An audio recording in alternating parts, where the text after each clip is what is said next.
Yeah. You want this, or you don't want this. Well, we have to offer it the year. So, Change.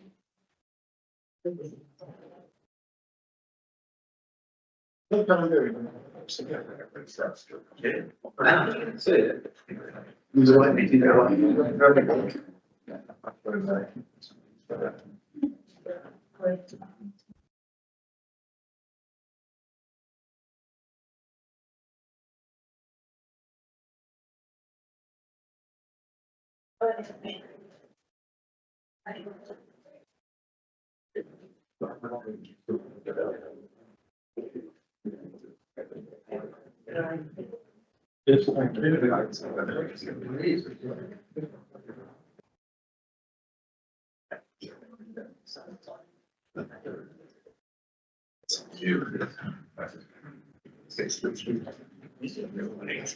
It's like.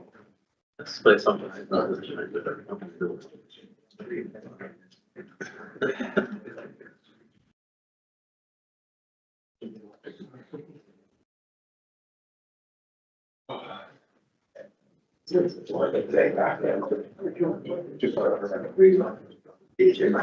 Just going out to pictures and then I'll try. We'll see. Never know, but like to know.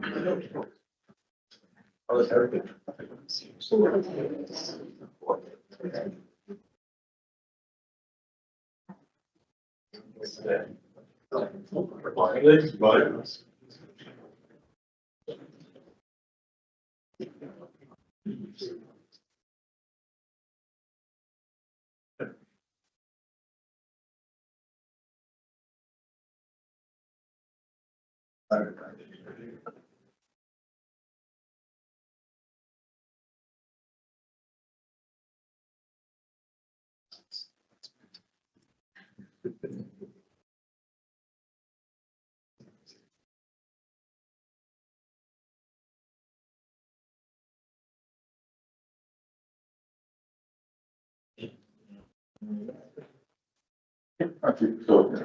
When I think it's. That's the truth of thing. I still think that. Oh, really good. Good. That's interesting. That's very well. Don't have to think that or this.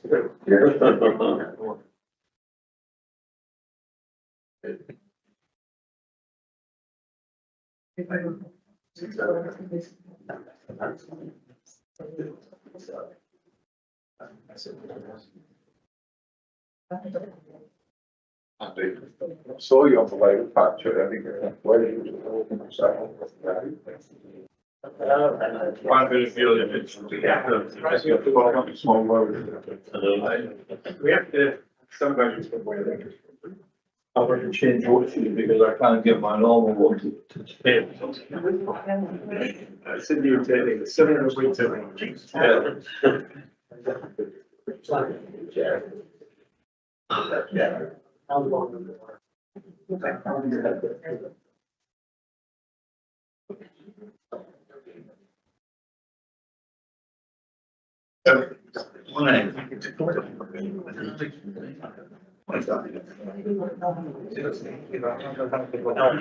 Very good. Okay. Yeah. No, I mean.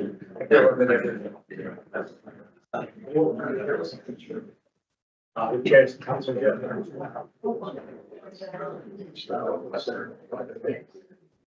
We've got that to say about this stuff.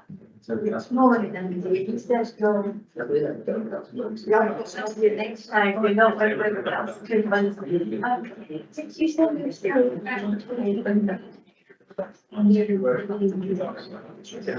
No, I was saying you don't remind us. Right. I can't remember. 202. Start reception.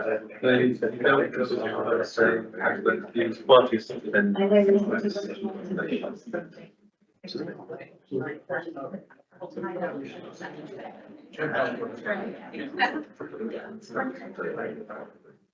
know you should also be. Yeah, do you want to reply copy? Yes. I have contact them. It's also.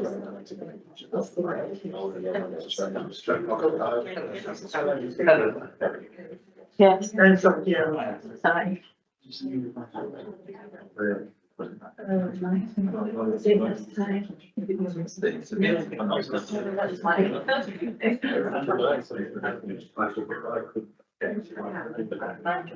I can't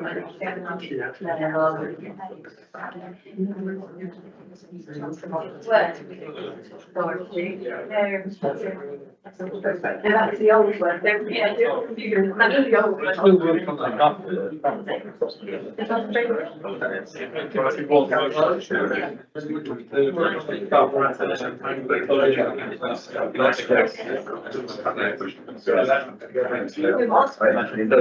You want a few more minutes? Sorry. That was the old one anyway. If you like that, I'll go find the new one. Well, my dear, every 5 minutes. Start.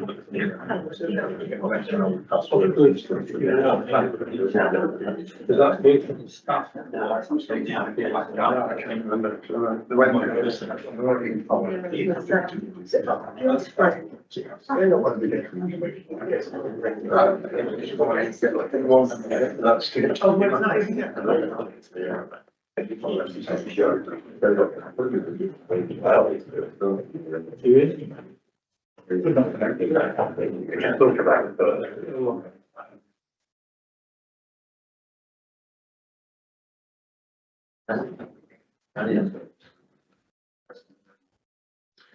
Good morning, everybody. I'm going to start the meeting officially just yet. So some of you little tech issues trying to get logged into the Wi-Fi and get the reservation address. If you just give us 5 minutes and we'll start the meeting.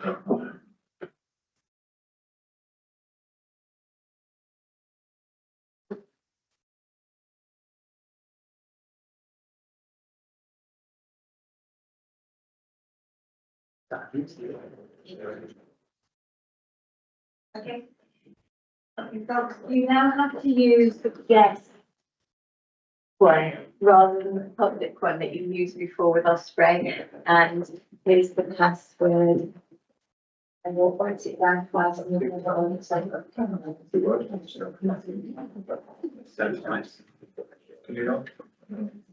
Yes, right.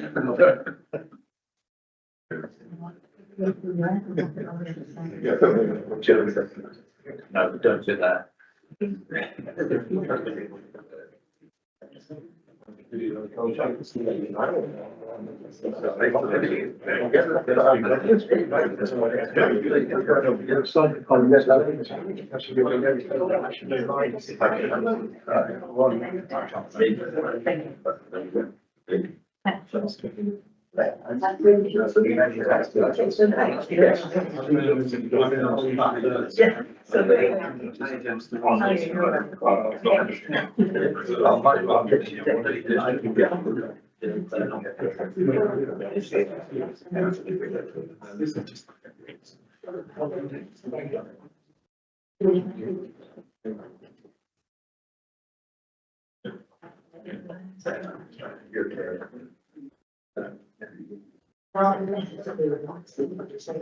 That's one of the things you should go and try.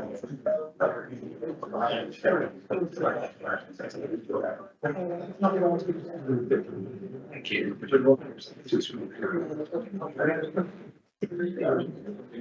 Ready to go?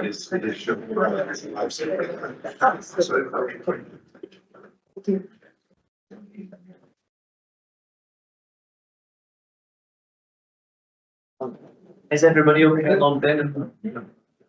Especially for statements. Yeah.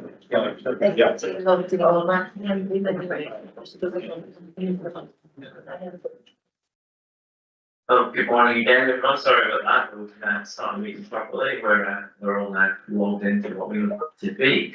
I'll start the meeting with the usual introductions for those that are new here and these ones meetings before looking in on the live stream. My name is Mark Kidd, I'm chair of the committee, and sitting to my right is Neil Henderson, who's planning manager here at National Park. And to Neil's right is Julie Burkett, who is also planning manager. And to Julie's right is Ben Long, who's representing one of the cases, two of the cases before us today. So I'd like to Dan Milton, who's our legal advisor, and will also be doing the timer for the public speaking. And Dan's left is the Democratic Services Coordinator, Helen Hooper, and she'll take the minutes. And most importantly, we have the members of the committee to my left and to my right who will be making the decisions on planning applications in front of us. And I'd like to welcome two new members to our committee today. We've got Jenny and Jackie, and welcome to the committee.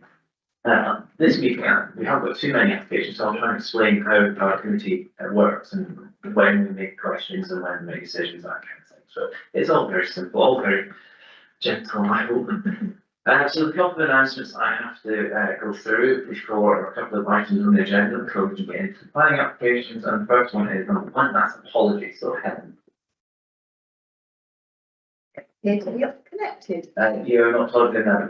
Peter sent his apologies. Yes, to the Peter, committee yes, today. Peter wanted them to come. Members, those of you that have had the minutes, can I approve the minutes from last week? Can I sign those off? None of our mics are working. Right, we did last week, all the tech issues. The settings. Don't just say to Well, one works through that, we can, okay, it's fine, we might fall. Put it forward and it's gonna happen, we don't think on this.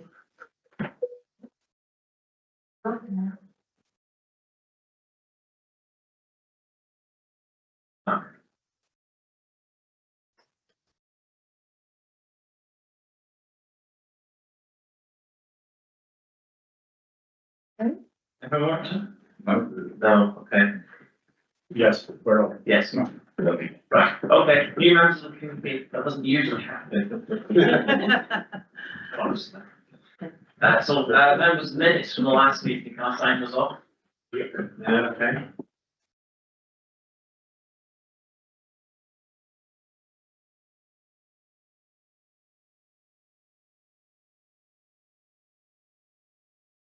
Well done, thank you very much. I have a few announcements to make before we get on. The first one is the fire safety instructions, so we're not expecting a fire alarm today, but if you do hear something that's happening with a fire alarm, please treat it as a real thing. And the procedure is as follows: to exit out these doors to my left. One of the members will open those doors and then proceed around the building, clockwise direction, and assemble in the car park out front, but hopefully we don't get an alarm today. Also I'd like to announce that the meeting is live streamed live on YouTube, and it'll stay on YouTube as a recording of what's happened here today. And lastly, if you've got a mobile phone or device of some sort, switch on silent, please. Next item on the agenda number 4, and that's declaration of interest. Members, do you have any declarations of interest in any of the planning items today or any else on the agenda? No. Next item is questions under standing order 14.2 relating to the business of the committee, and we don't have any of those questions today. Next item is public participation, and there are no public questions, petitions or deputations of a general nature for the committee today. However, we do have public speaking for the individual planning applications. Next is site inspections. I'll ask Neil. Neil, do you have anything as an officer to propose as a site inspection? No, there's no site inspections recommended. And members, would you like to propose any site inspections for any of the applications that might be before us? No. Okay.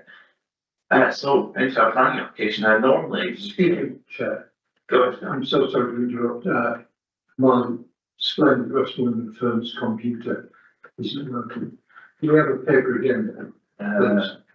We do actually. There's one on the corner there. Wait, actually.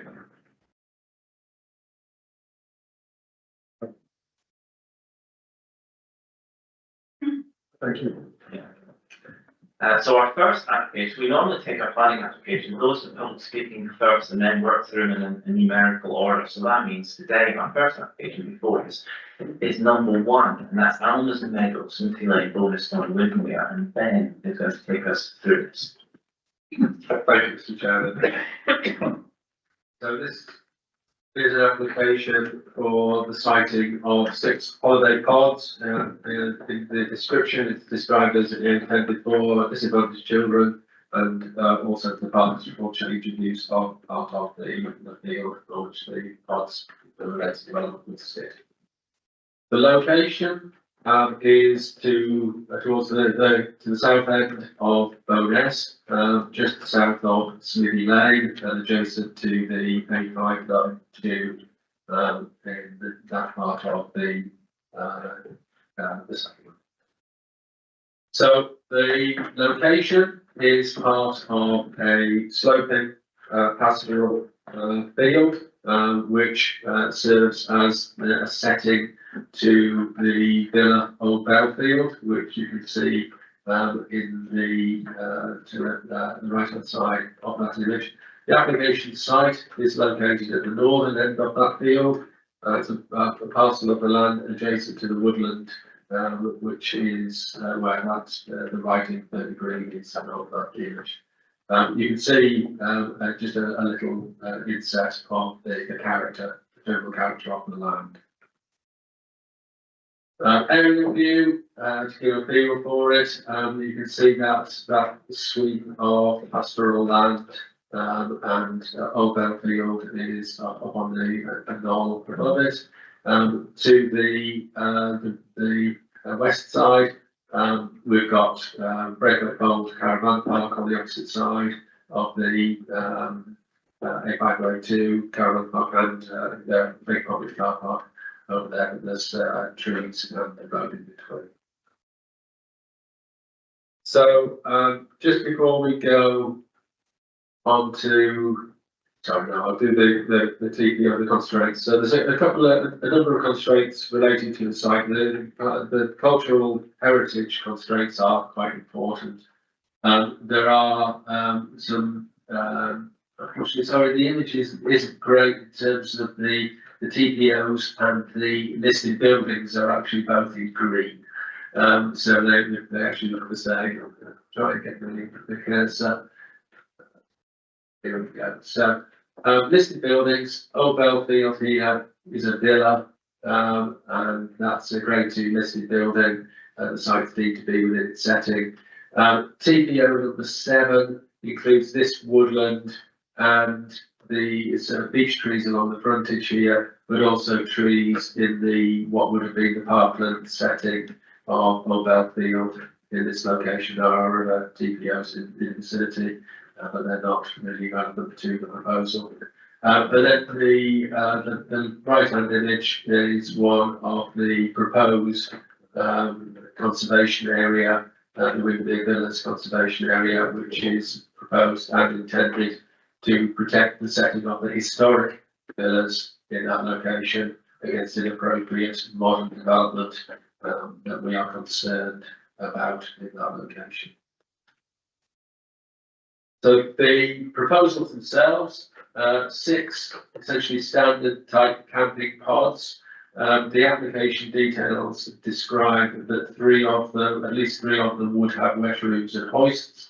But externally they would appear as camping pods that we are quite familiar with from caravan sites and similar developments around the park. The land is sloping, so the proposal is to cut steps into that land by cut and fill to provide level platforms on which to site the caravans. There would also be car parking adjacent to each part, 3 units of car parking down by the entrance. And there's a little stable with a small paddock, so it's actually paddock adjacent there, intended for animals for enjoyment and therapeutic use for the occupants of the units. So a small solar array proposed in the corner of the site to provide energy for the site. This will be installed by the access point. There's a couple of bits of updating. By an error, the highway comments did not reach the agenda. You can see there's a gap at paragraph 3.2, although we have discussed the highway authorities comments in paragraphs 3.5 5.37 and 5.38. The Highway Authority's view is that there is insufficient information to give a view on the application on the grounds of access, visibility, layout, and local traffic conditions. The Highway Authority comment that the development would need considerable improvement to meet highway standards. No visibility displays will be provided. 60-metre visibility displays will be required in either direction unless a speed survey demonstrating lower speed was required. The Highway Authority do, however, comment that they wouldn't necessarily request a speed survey in this case because the required visibility displays couldn't be achieved. And it wouldn't seem appropriate due to the proximity of the site to the 859 tube. We have received one further objection to the application. This is one which is restating objections on grounds of the principal, character, access, drainage, and questioning the nature and extent of the benefits arising from the scheme. We've also had one further letter of support from the director of Wigmere Food Farm CIC, who have commented that they may be given permission to develop a small area of the field to grow organic, affordable food for the local community, and contrasting what he perceives to be a low impact scheme with community benefits with recent developments for the very wealthy.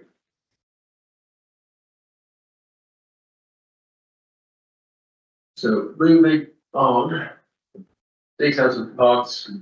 That's just the close up of each of the pods there. Kind of what we've come to recognise as pod development. So timber face, shingle sides, a little deck out front, essentially basic accommodation. The stable building would be a simple utilitarian structure with timber sheet, as would the mid-store arrangement close to the entrance point. Landscaping is proposed in the form of additional planting within the site and on boundaries. And in terms of landscape character and appearance, I've got a few slides to show the appearance of the existing site. So it's this pastoral field with a screen of trees on the boundaries. That's from the Magno 2 looking up at it. The authority car is parked in the access point, so you can see both the point at which the access will be taken into the site and the fact that there's the slope to the land. This is looking down from essentially in front of Old Belfield. Again, that sense of the pastoral, picturesque, as part of a designed landscape. Villas cited specifically to enjoy views, the foreground being important, but also the views out to the long distance. You can see the fringe of trees, you can see the woodland, and you can see that S-bend of the modern road improvement that's taking place in the bottom of the Sweeney Lane there. Trees, TPO trees overhang the site, above the site, so their protection areas will go into the site also. This is the tree protection drawing. You'll see there's an orange line at the back there adjacent to the woodland, which is where the tree protection fencing would go. I have some doubts that would be achievable, bearing in mind the cut and fill required. I think that would conflict with trying to put tree protection fencing immediately around the back of where a unit will go, and the development both siting of pods and cut and fill would be within the root protection areas of some of the trees, the protected trees within the woodland. So in terms of landscape character and amenity, visual amenity, you'll see in the report that I've concluded that there would be harm to both landscape character in terms of the physical works and the effect on individual aspects of landscape, the pastoral character of it, the trees, and there will be harm in that respect. And visual amenity, you'll see that the conclusion is that again that it would be harmful, but incursion, visual incursion into that sweeping pastoral character, visual clutter, a sense of developed character and appearance on that landscape. In terms of residential amenity, we've got neighbouring properties on Smithy Lane and around by Old Belfield. In terms of effects of noise, light, disturbance, etc., the site is relatively small and is relatively set away from the neighbouring properties to the extent that I would not recommend a reason for refusal based on residential amenity in terms of disturbance. There wouldn't be an effect in terms of overlooking Ocean. There is a small stream runs through the woodland and adjacent to the base of the site. The proposals are to protect the site from overtopping by the erection of a small flood wall, and you will again see in the report that I've concluded that there would be no adverse effect and it wouldn't warrant a reason for refusal in terms of drainage, either flood risk or from the disposal of surface water or wastewater from the site. Now, there's a couple of corollaries to that. One of the points about drainage and probably more in terms of the ecological requirements in terms of biodiversity net gain. The submission to date is perhaps in benefiting biodiversity net gain potentially causes harm to woodland. One of the features that's proposed is a ditch at the top end, that blue. That's entirely within the root protection area, so TPO trees would seem to be a retrograde step. If the application were to be approved, a condition would be required requiring the DNG to be met, and I would recommend that it should be met in a different way to the way that is set out in the submission. In terms of access, the access point is currently an agricultural access off the improved S-bend at the bottom of Smithy Lane. It goes on to Smithy Lane itself, which is, as I say, it is an improved road because it has the character of having been improved at the time that the modern development of 30 Green took place, or that realignment of basically A582 took place. It has reasonable width and reasonable visibility at the junction with the 592. While the highway authority have expressed those reservations, it's my view that there would not be good grounds for a reason for refusal based on highway safety in this location. So, coming to a conclusion, you'll see from the report that we concluded there is harm in terms of the principle of the development. We consider it to be one which is outwith the built environment of Bowness and countryside. Policy 18 of the local plan would not support caravan and camping development in this location, whether it was deemed to be within the settlement of Bowness or in open countryside. So there is harm in terms of principle there. You'll see we found harm in terms of landscape character and visual amenity, and harm in terms of various aspects of the cultural heritage, both to the setting of the Old Belfield, to the World Heritage Site, and to the forthcoming Windermere Villas Conservation Area. We have taken into account the description of the development and the supporting information, describing it to be intended for disadvantaged children, and we've engaged in the Equalities Act in that respect. However, we do have concern that there is nothing in the application beyond the intention of the applicants, which actually restricts the use of the site to those groups.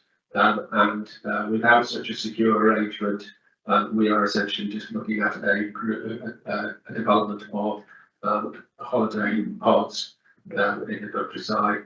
And we consider that even if there were a secure arrangement in place, the level of landscape and cultural heritage harm is such that it would not amount to reasonable adjustment to set aside the protection of landscape character, visual and cultural heritage in order to accommodate those benefits. So the recommendation is one of refusal on the grounds set out in the papers.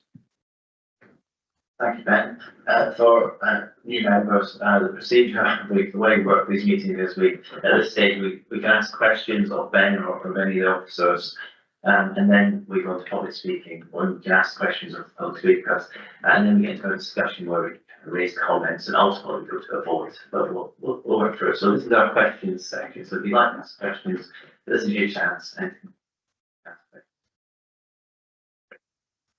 Yeah, just for clarification on Smithy Lane, is there news of this site if they'll leave by Smithy Lane if the pedestrians, is there any pavements or pathways on Smithy Lane either side? There is a footpath on the opposite side of Smithy Lane, and that leads to, I haven't walked all of the footpaths into Bowness from here, but local residents may well have more information on that, and I don't know where public speaking coming, but there is a footway on the opposite side of Smithy Lane. The just concern is with the highway issues, that there's also pedestrians walking the roads. It just adds to the problems.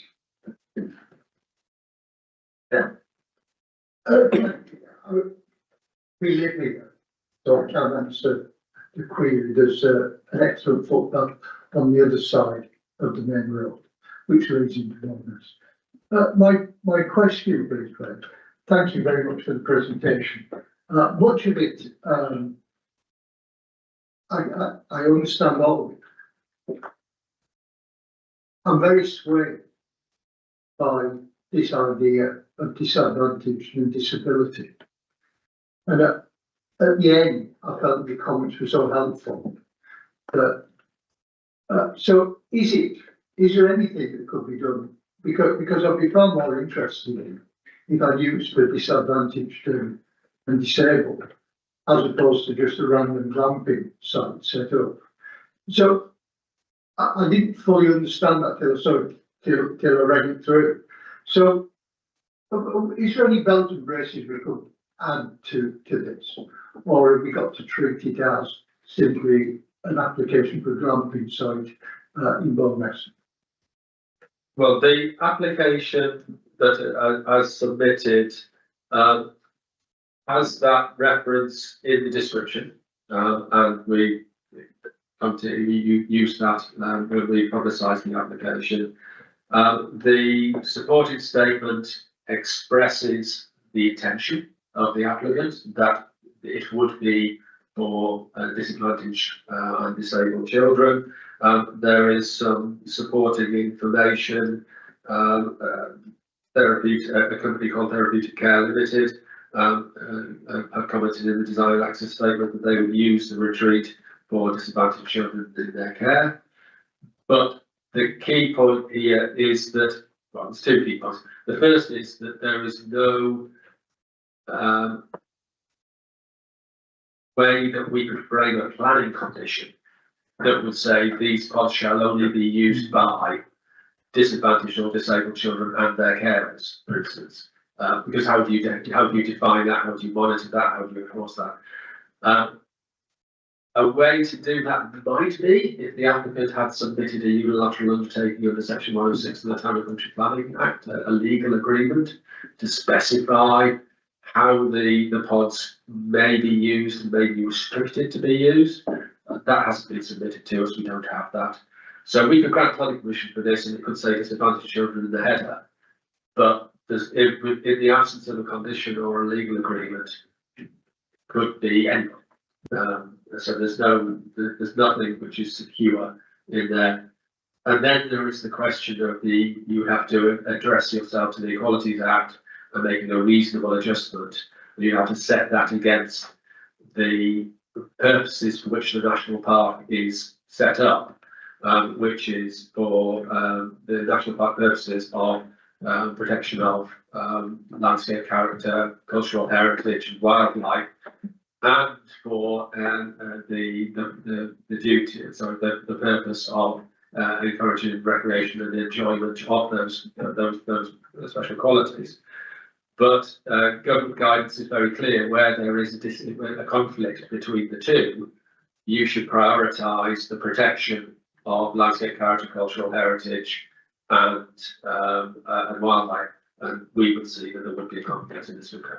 Very helpful, thank you. If not, any other questions? I'll go Chris and then Jim.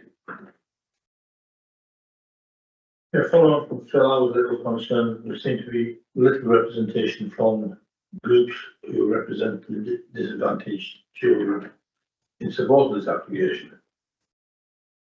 Might it be the case that I see a paragraph 543 where it talks the unilateral obligation that they didn't provide. Might it be possible that I come back with this, having achieved such a condition? Should the application not find favour today and a reapplication come forward, if a legal agreement was submitted with the application, that would be material consideration. Thank you. Obviously, you've got to weigh up that person's Yeah. harm to that, etc. Thank you. Stay on the same point, and again, I think you've been quite clear, but just because it's in my mind, and it isn't clear from the application, is the applicant applying for this on a commercial basis? It's in no way linked to any charities or any other businesses deal. I'm reading this as purely a commercial application by someone who's focusing on his sector of the marketplace. Am I right to think that? The application is submitted by a private individual. The supporting information includes expressions of support from charitable organisations, but the applicant is a private individual. Thank you. I don't think it's a charity there. Thank you. On a different matter, you've raised a couple of times about the conservation area, the mooted proposed planned conservation area. What weight can you put as a material consideration to something that is proposed and planned and isn't effective yet? Let me just find the bit of the report where I say what weight it is before I say something different. Well, where would you want to? Where are we? I put to divide then. Yeah, significant weight. That's what it says in 5.27. The proposed Windermere Villas conservation area has been through public consultation. It has been through our policy, strategy and vision committee. It has been endorsed by that committee.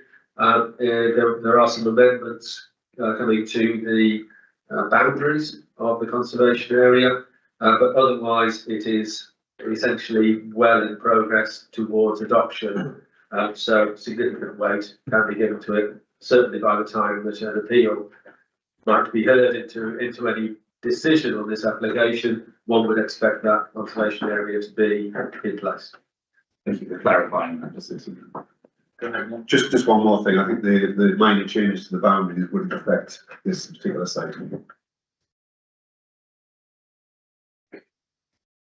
Yeah, is there a policy within the national park that, I noticed that it's a sewage treatment plant, but it could be connected to the mains drainage. Should we be, requiring development around Windermere to be tapped to the mains drainage, if it is possible?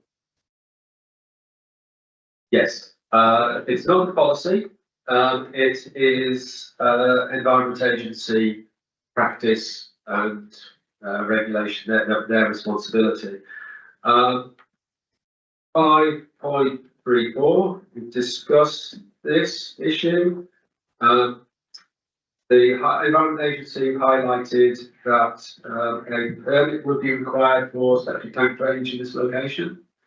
Now, if the Environment Agency refuse a permit on the grounds that pumping connection to the mains is available, possible, and should be proceeded with, then a permit wouldn't be granted, and the applicant would have to connect to the mains. Our position in terms of determining this application is that it would seem to be possible to drain the site, whether to mains or by a package treatment plant, and therefore we would not consider that to be a reason for refusal. We'll consider that in the debate. Any other questions? No? Oh, go check, Jackie. Sorry, I'm not sure whether it's a writing or not, but just for access for disadvantaged children and disabled children, with it being a sloped thing into a pod, there's normally a step into a pod. So are they the ideal thing for a child that's has a disability? We'll maybe bring that up in our discussion then, unless you got a comment on that. No, I can flick through to the image of the pods, themselves, if that would be helpful. So that's the pods as illustrated. Difficult to interpret from there as to whether there's a level threshold or whether there would require some kind of step, but appears to show a level threshold. No more questions, we'll go to our public speaking. We have Mrs. Frith and Mr. Hardy. Are you going to sit together and speak after one another, or do you want to sit individually one after the other? Sit together. Yeah, please come on. So I'll explain the public speaking. It's 5 minutes in total, which you're going to share between yourselves. Daniel's going to run the timer for 5 minutes then, and if it goes over the 5 minutes, we'll let you know, unfortunately, to stop you. But it's up to you to decide how you want to divide those time between yourselves. And when you start, if you just press the microphone button and she lights up red. Do we need to tell you the timings? We did submit them. Oh, yes, well, I've got yours at 3 minutes, and Mr. Hardy's 2 minutes, is that right? Right. Yeah, okay. So just when you're ready, press the button. Good morning, Mr. Chairman, ladies and gentlemen. I'm not going to repeat everything which has been said in the many letters objecting to this plan, but I do wish to draw attention to 3 points in particular. Firstly, in addition to the many letters objecting to this proposal, there are a number of reports submitted by independent consultees, many of them experts in their area, the Highways Authority, the Trees and Woodlands Office, the Environment Agency, the Town Council, the Friends of the Lake District, and of course, the Planning Officer in his report to this committee. These are objective reports, and they have all highlighted significant problems with this site, or said that they cannot support its development. For instance, the report from the Highways Authority expresses concerns about access, visibility displays, road layout, the effect on local traffic conditions and public safety. It notes that information has been provided that no information has been provided to address these concerns, and that it would be difficult to overcome them. To approve this application, therefore, would be to ignore all the advice, not just from the Highways Authority, but from all of these independent expert consultees. Secondly, the applicant states that she noticed a lack of facilities for disadvantaged children. This is categorically not the case. As several respondents have highlighted, there are a number of well-established, excellent facilities providing support for a wide range of special needs and disabilities in the immediate area, as well as many more excellent facilities across the Lake District as a whole. Finally, the applicant states that the holiday park is for the exclusive use of disadvantaged children. However, I concur with the planning officer in his report committee that this would be impossible to monitor or to enforce, and for this reason cannot be taken into consideration. Were the site to be sold with planning permission, it would become just another caravan park. The application must be judged using the same criteria as any other application for a caravan site, and the same rules and restrictions applied. These would include all the laws, the local planning policies, and the restrictions which apply to the National Park, the World Heritage Site, and the new Conservation Zone. I would urge this committee to abide by these policies and refuse this application. The possible advantages of the development do not outweigh the damage it will most definitely inflict on this beautiful meadow. When it's gone, it's gone. Thank you for your consideration. Members, officers. Clough Williams Ellis, the eminent architect who built the village of Portmeirion in Wales, said, "Development, even of a place of great natural beauty, can and should be an enhancement." Is what is proposed an enhancement? Clough was on the National Parks Committee, along with my grandmother's cousin Ethel Haythornthwaite, and this led to the National Parks and Access to the Countryside Act of 1949. Here we are debating a location which is in this great national park and is part of the proposed Windermere Villas Conservation Area.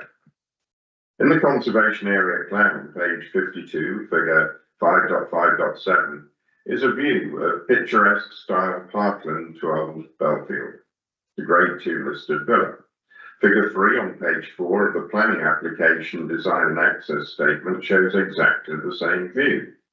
If the proposed 6 holiday pods, stable block and store, waste collection area, bin storage and plant, 9 car parking spaces and solar array built, then the shared resource of the view of the picturesque style parkland to Old Belfield disappears.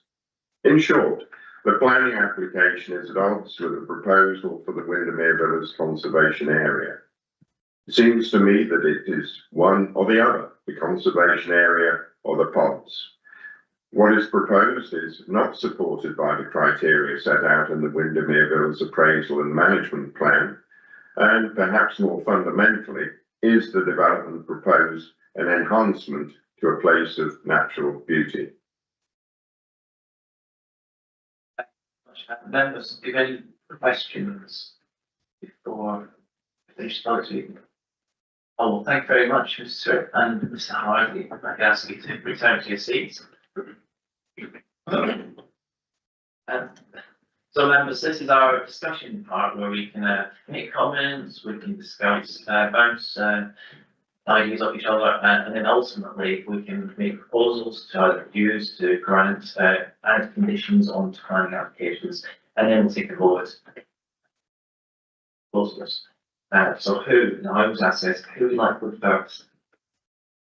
Yeah. Thank you, Mark.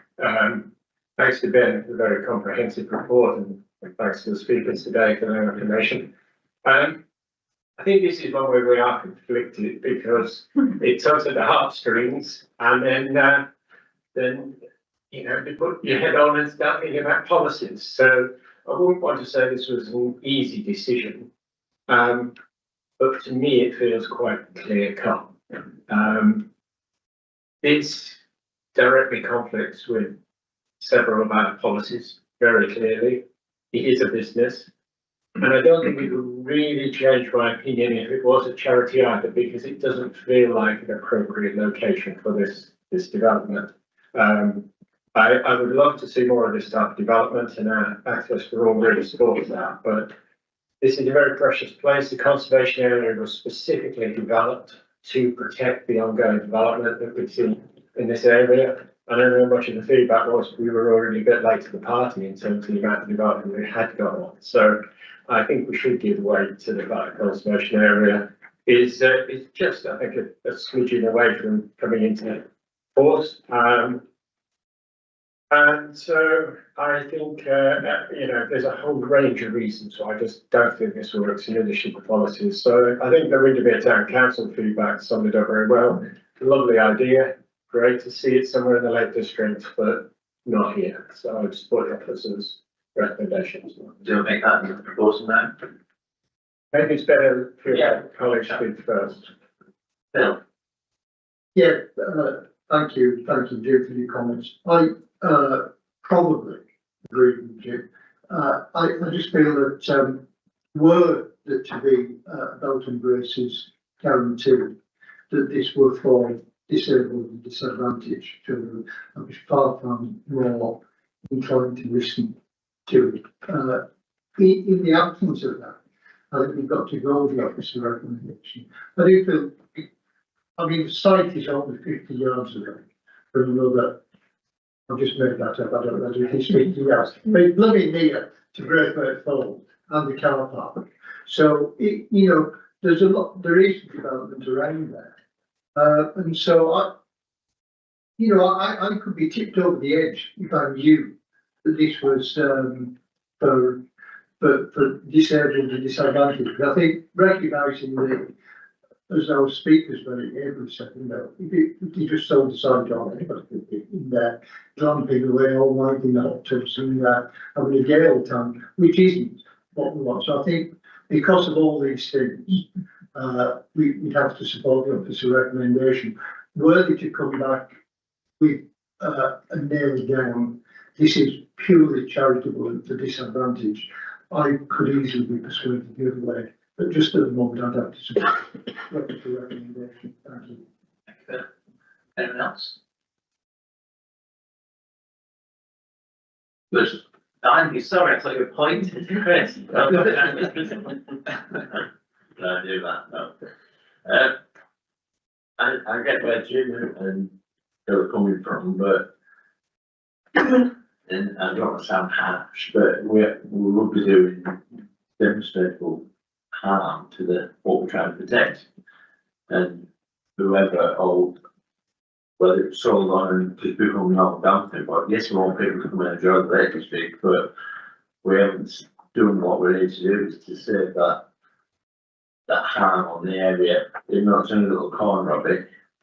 So I'd be inclined to support the officer's recommendation for refusal, even if you could get a stitched on guarantee it would only be used for disadvantage or disabled. We're still getting away from the principle that it's still creating harm. It's creating harm to the TPO areas. It's you know, all the things we need to protect. So I propose, I'm not happy to propose that we go with the officer's recommendation to refuse. Okay, I'll take that proposal. Anyone else? Doug?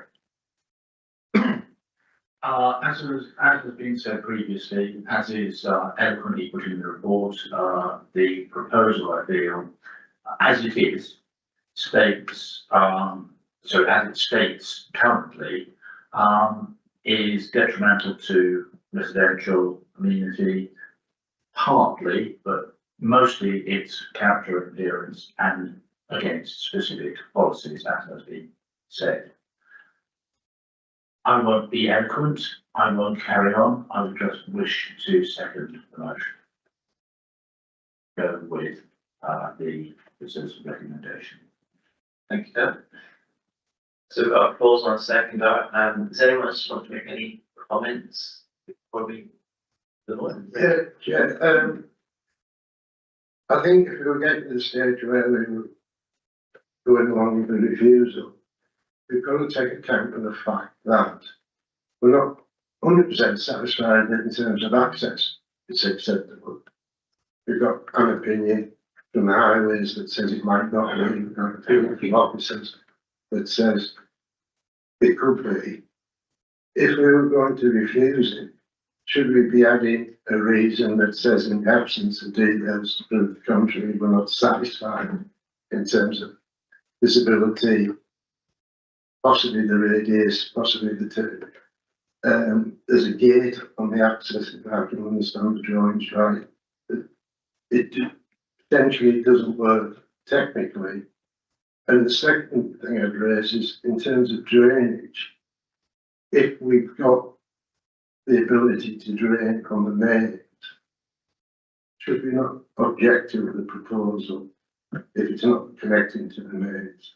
And we should have them reasons now, so that if the applicant was going away and preparing an application that came back and answered the in principle objections, that he also answered the objections in terms of access and drainage.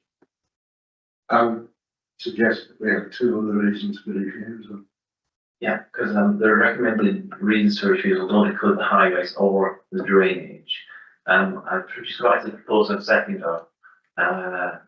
Jenny, do you want to add that shortly? Yeah, I'd just like to add in, it alters the characteristics of the land as well, doesn't it? Because the pod would be stepped instead of it just being So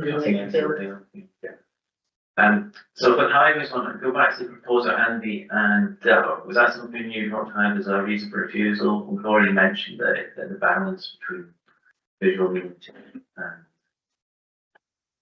I would be relying on the officer to make sure that anything we were wording about highways was correct.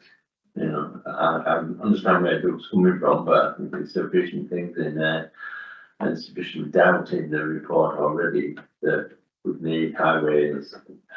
The statement, if it was to come back, to address it, I could take advice from Ben as another report. your opinion, Ben, was that highways wasn't an issue. Okay, so, in the report and the assessment, we concluded, that there are concerns, around highways and around drainage, but that our opinion is not, would not warrant, a reason for refusal. Now, if members take the view that it would warrant a reason for refusal, I'm sure that we could draft reasons that would communicate that. So if members feel that that is appropriate, then it can be included and we can draft appropriately worded reasons. Primarily lack of information, I would suggest in that, it's certainly in relation to highways.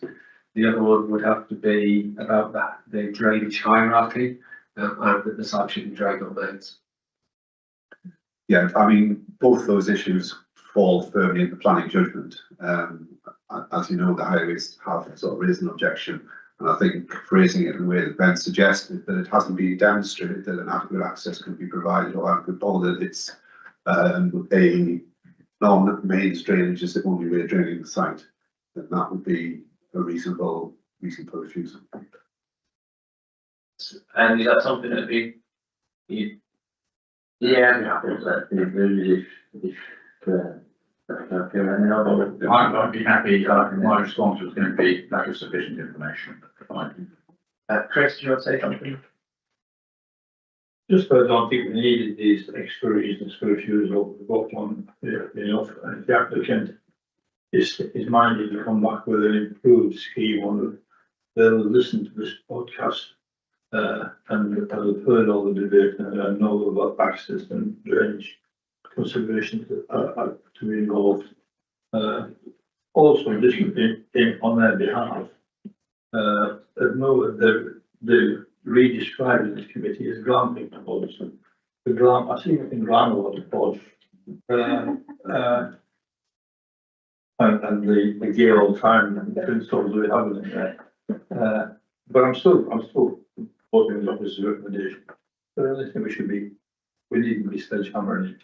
Okay. I think sometimes reasons for refusal give the customer feel gives an inspector something to it gives them a guide what concerns on. Yes, that's correct. And as Vic said as well, if there is a future application that seeks to address the reasons for refusal, then those reasons can be fleshed out. So, I mean, there is some value in that, I think, as I say, on the grounds of insufficient information rather than this cannot be accessed safely or cannot be drained properly. Okay, right. We have a proposal from Andy, who was seconded by Dow, that we go for officer's recommendation to refuse, and we include in those refusals, lack of information, highways and drainage. All those in favour? Unanimous. So members, that's our first application of the day. I'll just check in with you. Do you want a 5-minute comfort break, or do you want to go into the next one, which will be number 2 at the 11th spot? Number 2. Ready? Okay, number 2. Yeah. Okay, so if Ben's staying with us, taking us through planning application number 2 at 11th spot, staying with Carmel.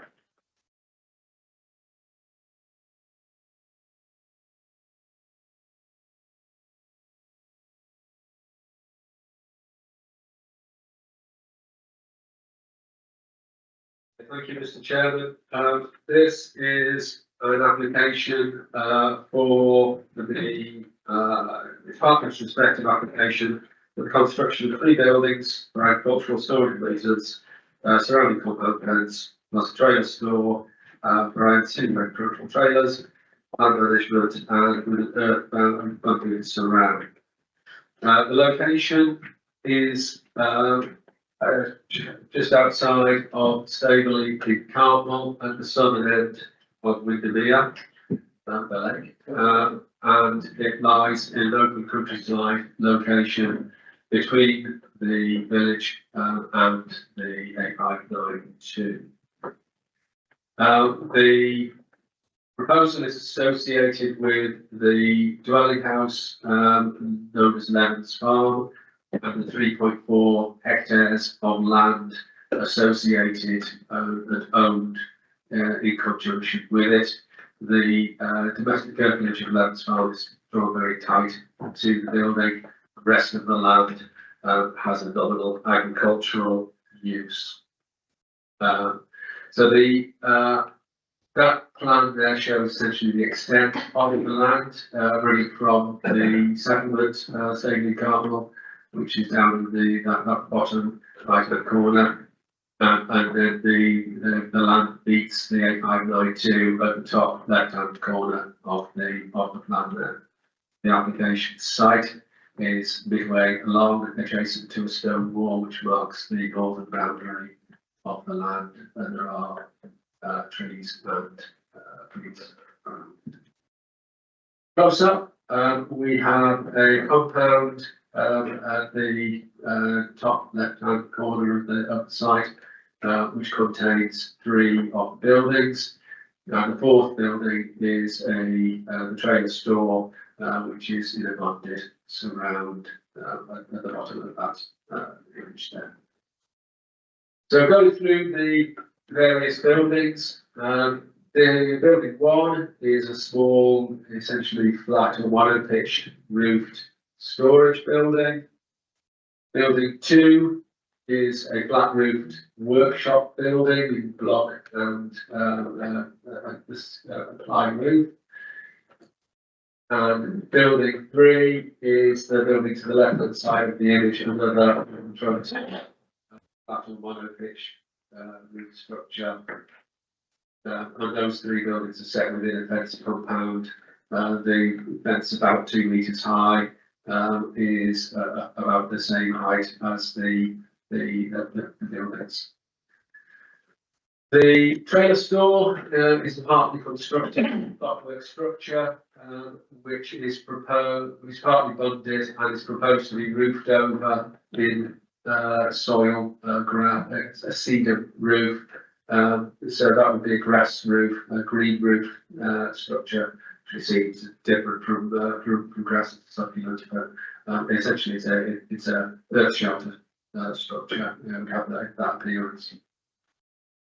And that's just a general view from within the application site. It's not a public view, it's a view from within the application site to give the general character and appearance of the buildings. So moving on to landscape and appearance.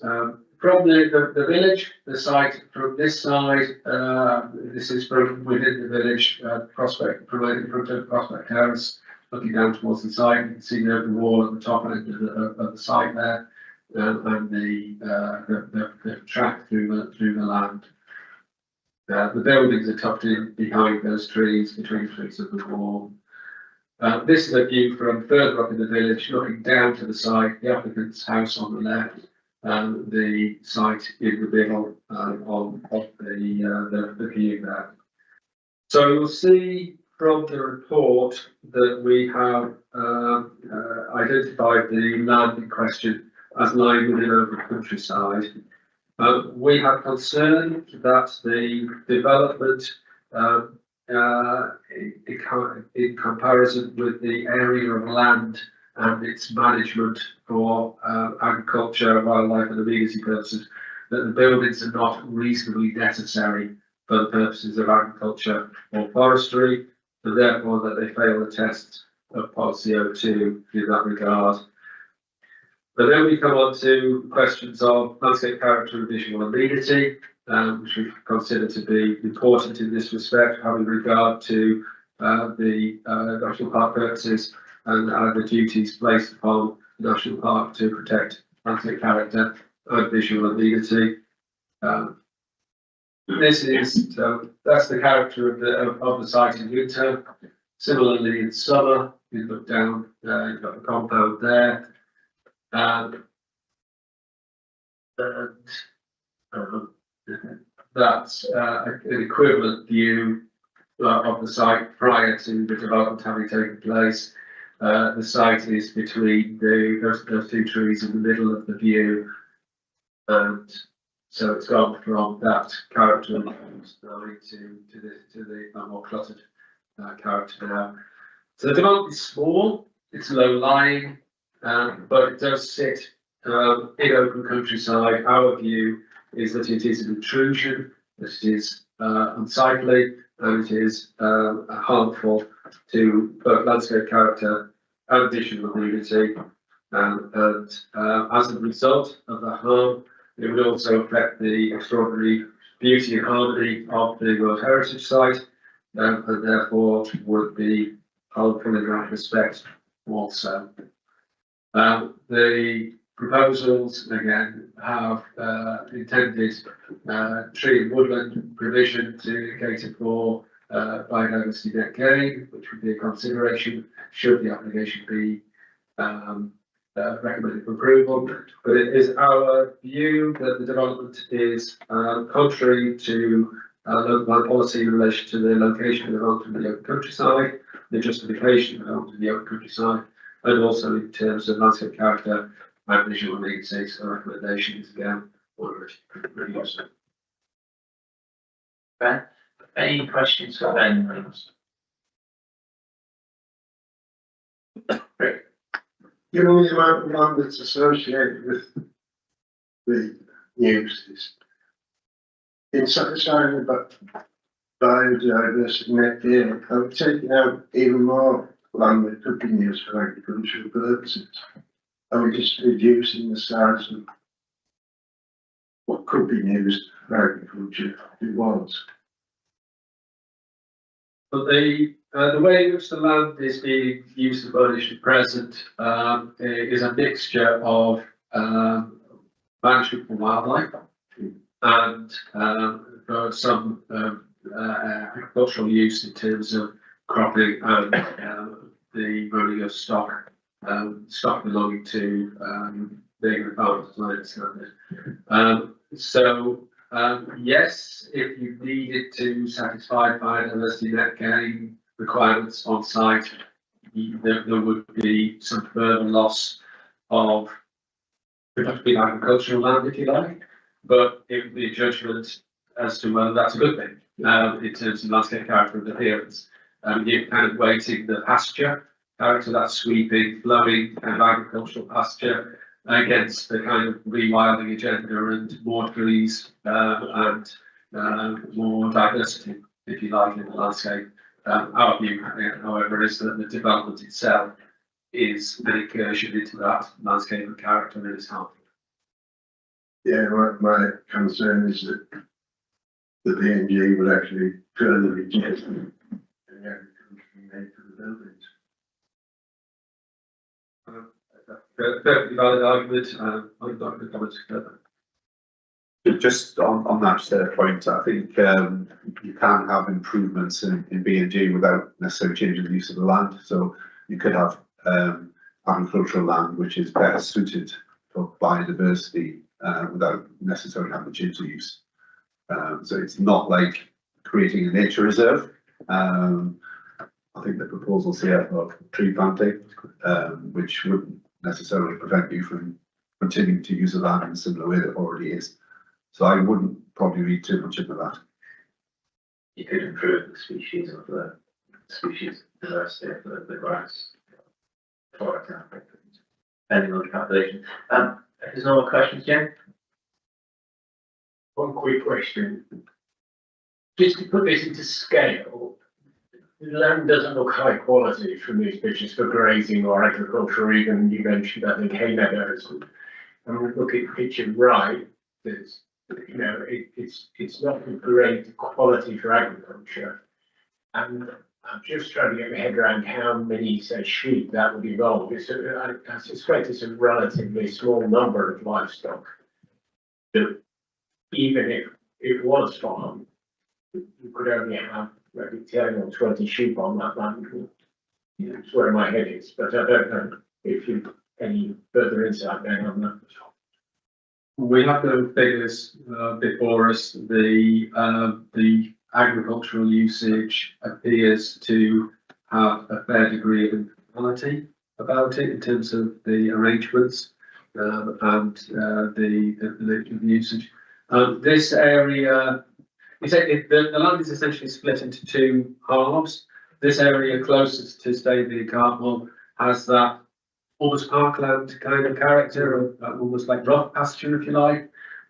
The area between the line of trees and where the compound is located and the 591 is more of a open, croppable pasture, where you could get relatively large machines in to take a cut of ale silage from.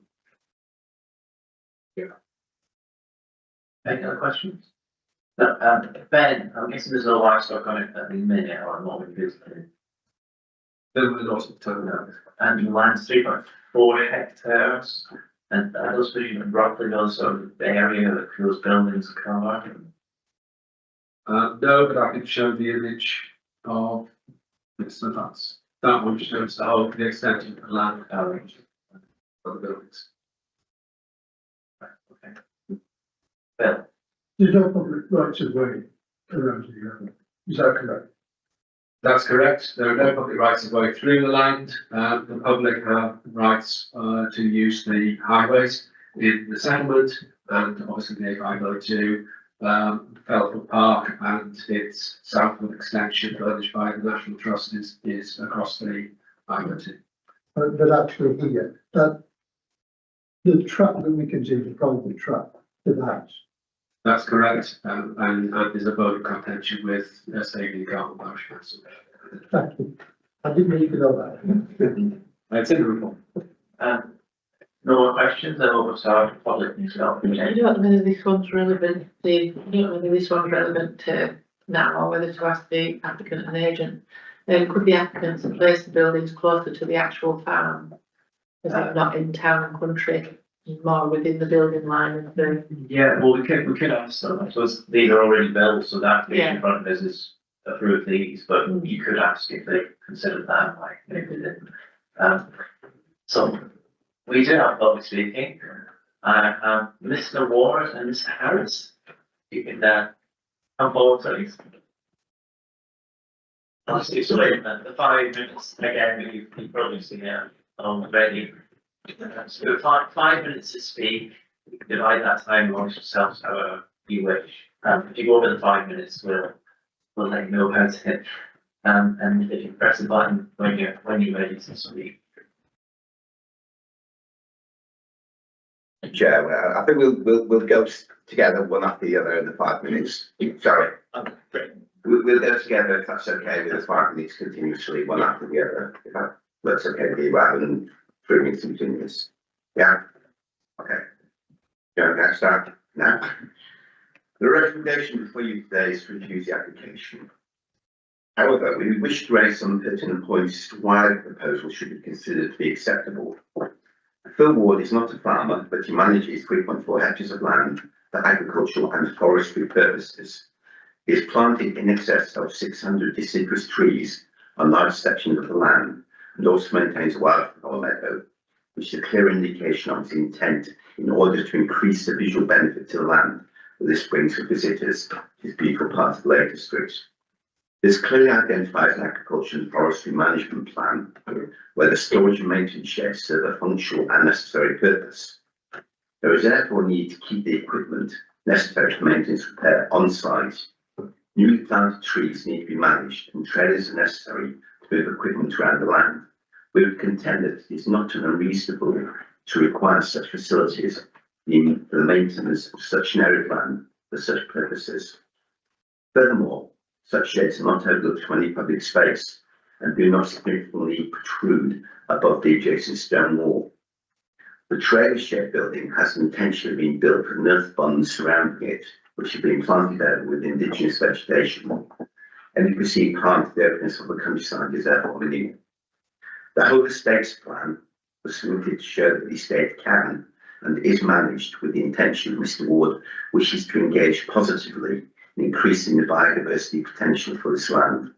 It would be unreasonable to seek to invalidate such a commitment through technicalities mentioned in the office report. We would therefore suggest that the proposal is in general accordance and should achieve significant weighting in Policy 19 diversification. Policies 1256 and the NPPF. The site is within open countryside. However, Policy 02 does offer support for such an activity in that it is necessary for and designed to support agricultural or forestry use. The site is well screened through topography, existing trees and dry stone walls. Yet the officer report states that the views of the site can be seen from the settlement, acting that this refers to the village of Staveley. However, one can see from a site visit, and indeed from the photographs before you today, or by looking on Google Maps, that views are just not attainable. The assumption of visual harm is therefore not a reasonable one to make as a significant material concern against its well-screened development. Finally, to summarise the concerns raised by this proposal, we have made clear with this submission that the sheds being necessary for the maintenance of the land, the storage of machinery and the tools to make repairs. The compound fencing gates are necessary to secure the site from theft, whilst also providing visually appropriate screening for the setting in which the proposal resides. We therefore request that the members of the committee see the positives and necessity with this proposal, and that no significant harm is caused by proposed buildings in the well-screened environment in which they reside, and accordingly, members can support the application. Thank you. Morning, thank you. Mike Harris, the planning consultant, has thought that on it. Mike Harris, I sought to address the planning merits of the proposal, and this leads me just to put a few paragraphs together of my own perspective. I wish to state that I did not set out to circumnavigate the planning process in any way. I thought that as the use was for the maintenance of the land, for agriculture and forestry purposes, then the sheds. And we started off with one very small shed 7 years ago, that is down there, but it's classed as a building. It's not really, anyway. Then the sheds would be required for planning permission. Didn't know. Recognition that the works may need planning permission then resulted in this formal submission. The submission has been somewhat delayed due to a period of ill health affecting me last summer and in the winter, autumn time, and the need to find a suitable ecologist, which we weren't aware of at the time. So I wish to state that my intentions for the land and the future management of it are sincere. I believe in rewilding the land, and on the basis I have planted, I think about two different phases, about 650 trees. Thank you, Mr. Ward. It's 5 minutes of going for apply 5 minutes to everybody. Can I just equally? You make a question, so maybe just hang on. So we've got to apply 5 minutes to everyone equally on the way. Thank you.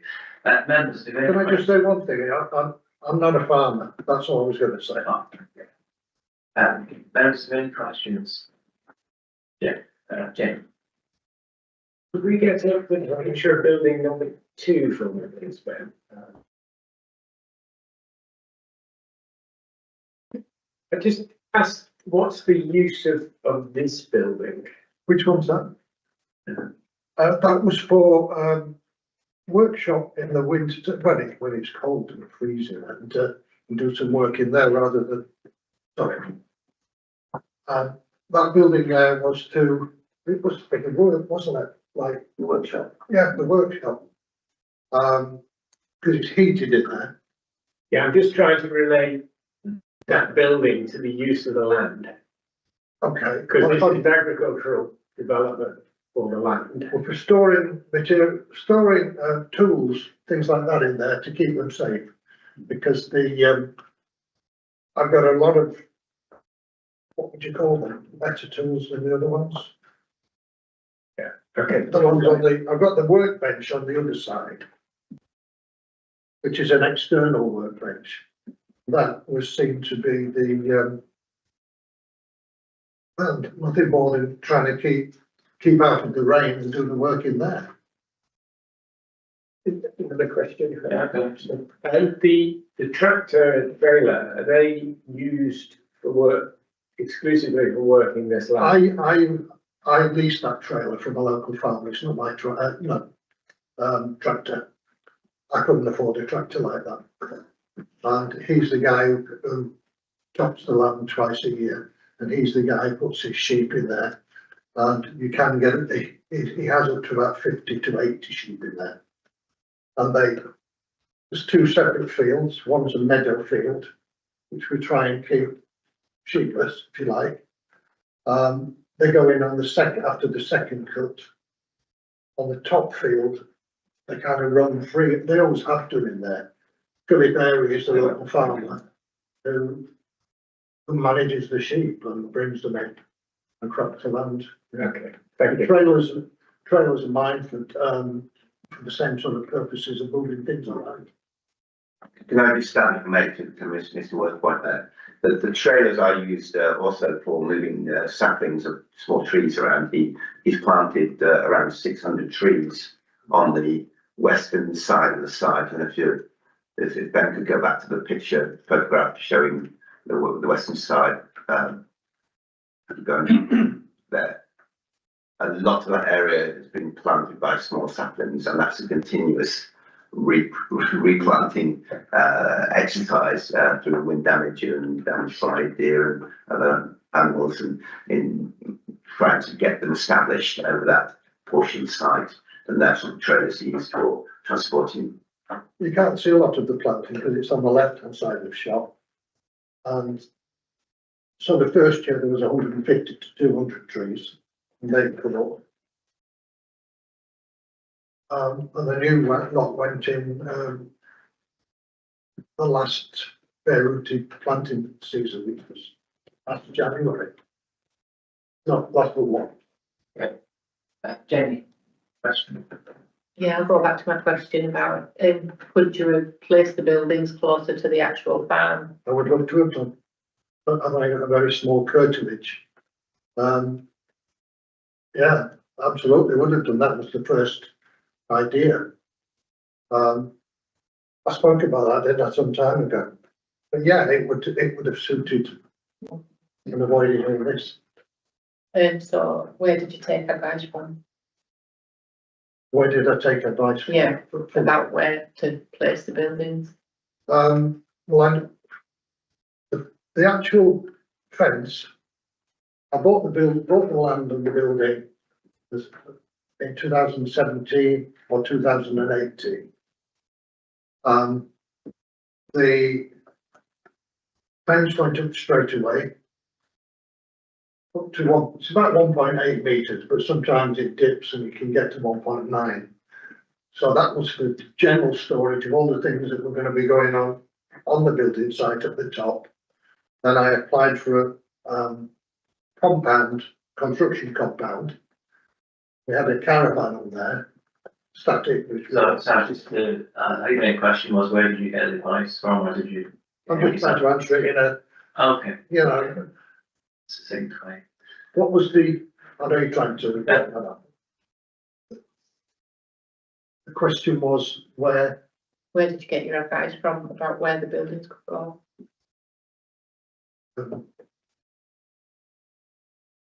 Did you take advice on having the buildings put there, or? actually I didn't. I mean, Obviously, where it is now. Yeah, No. and about the curtilage and stuff like that. Okay, I don't know, but because the curtilage wasn't big enough to kind of take what I've done down there, and that kind of evolved. A small shed went up 7 years ago. The other things have been added over the past 4 years.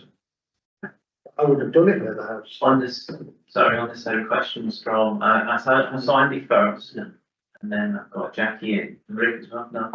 Thank you, Chair. On the various slides, in various plant and machine, you say you hired the tractor in the trailers of yours, but it's like mini diggers and ride on lawnmowers. Are they all yours, or are they just brought in They're for? mine. The mini No, digger. they're not the show. No, the mini digger and Madam Hall, they are your competition, I think. The tractor is the local farmers. I think the question I've got to ask is, why aren't you putting the shed where the other buildings are? Why is it done adjacent to it? I didn't hear what. Sorry, why are you putting the building away from where the other existing buildings are?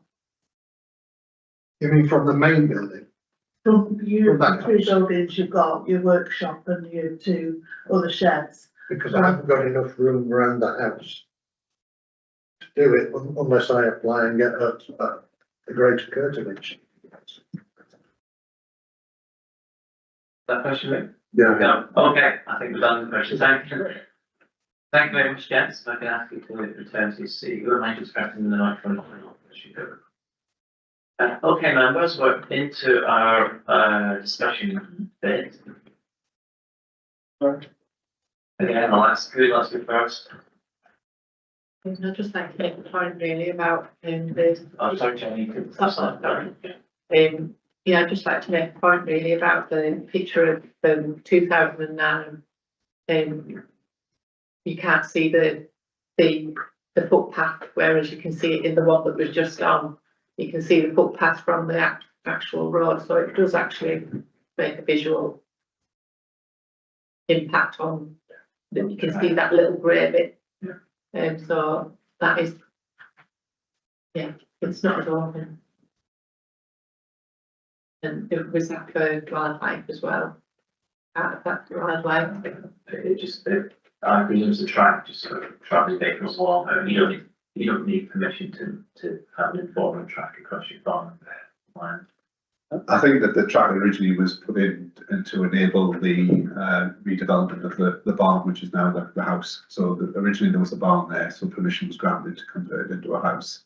And that track was put in from the main road, so there was no need to go through the village to get access to village materials and what have you. So now that the building is complete, it's questionable whether that's necessary any longer. That's not what we're considering today. It's for the specific proposals, so that's probably the best approach on that. Anything else? Good. Sorry, I'm probably back with a question. The amount of buildings that have been there, are they considered appropriate for the activities? I've heard in the report you've covered this, and you've said that the reality is you don't recognise the agricultural and arboreal activities that are taking place, and therefore the buildings aren't needed. The applicant keeps saying, right, point out it's planted 600 trees. I don't know the amount of maintenance that's needed. I don't really understand how, do you need all these things on site? So can you just point in that right direction, please, Ben? So the question here is about the management of a small area of privately owned land used for some agricultural use, some wildlife use, and some amenity use, and what development is reasonably necessary to facilitate that. The policy O2 is our starting point. That's where we have to come back to, and it requires that development is necessary for the purposes of agricultural and forestry.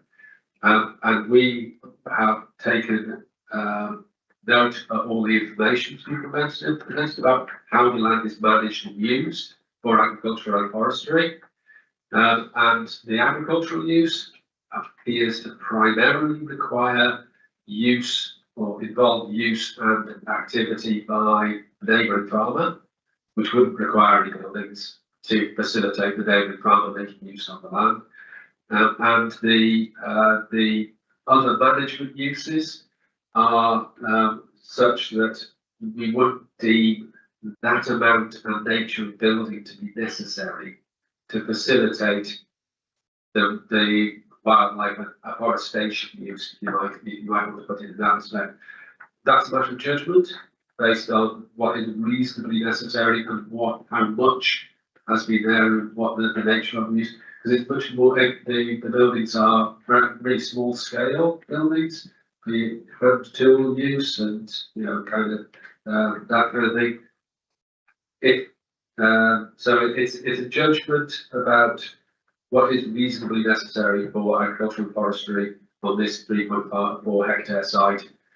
And there is an extrapolation to, you know, if every 3.4 hectare site in the national park requires this amount of building to manage that 3.4 hectares, there's a potential for cumulative harm, but we found specific harm arising from both the principle and the specific effects of this small but impactful fund. Rick. I think one of the other issues is the question of it being designed for the purposes of agriculture. I don't mind seeing a farm building sometimes, if it looks like a farm building. I mean, Jim was referring to a building there. I wish I had a garage in a building like that in my house. I mean, it's not designed for the purposes of agriculture, and therefore it emphasises the visual impact and harm. And I think that is we should take care of as well. Yeah, just on that, the design of agricultural buildings and buildings linked to tree management can be totally different concepts, but to me, it's unfortunate that we've got one picture in the middle of summer when the trees are all nice and green and you can't see a lot because everything's green and growing, and all the other pictures are probably when visiting, you think how differently a lot on there looks. Maybe green, that the 2009 picture, the green one. So these two pictures, this one and this one are taken from exactly the same point. The stones on the wall are the same. I noticed that you actually see they're exactly the same stones. So and you can see the building in the centre of that shot. You can still see the building in the centre of that shot. The 2009 picture was taken from it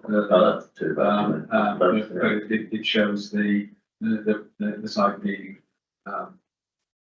asphalt.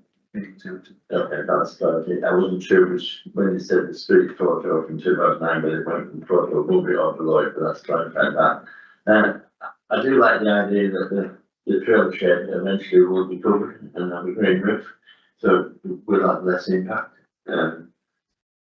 Whether machinery and trailers dotted around a green area, not in a covered shed, look a mess as well. Deliver worse than a building that's possibly going to have a grass roof or a green roof. Probably yes, maybe. So I don't know. Regretfully, it's retrospective, and some of it is, but the impact on the visual landscape could probably be far worse with this trailer shed not being there than what it is really being there, because the trailers left out in weather soon don't look pretty. Any machinery left outside in weather don't look pretty. It'll be better in a shed that's built into the ground, possibly. Yeah. Sorry, Jim, I was just going on after Chris and then Jim. Let me just patronise our new members for a moment. Sounds like that. I'm not that much more senior in the membership of this committee. How do you come about to these buildings built in the first place without permission then? Was Staveley Parish Council with me for about 2 years, and these have been built and how did that happen? As I said earlier, there was a permission for the conversion and eventually became the rebuild of that barn to form a house.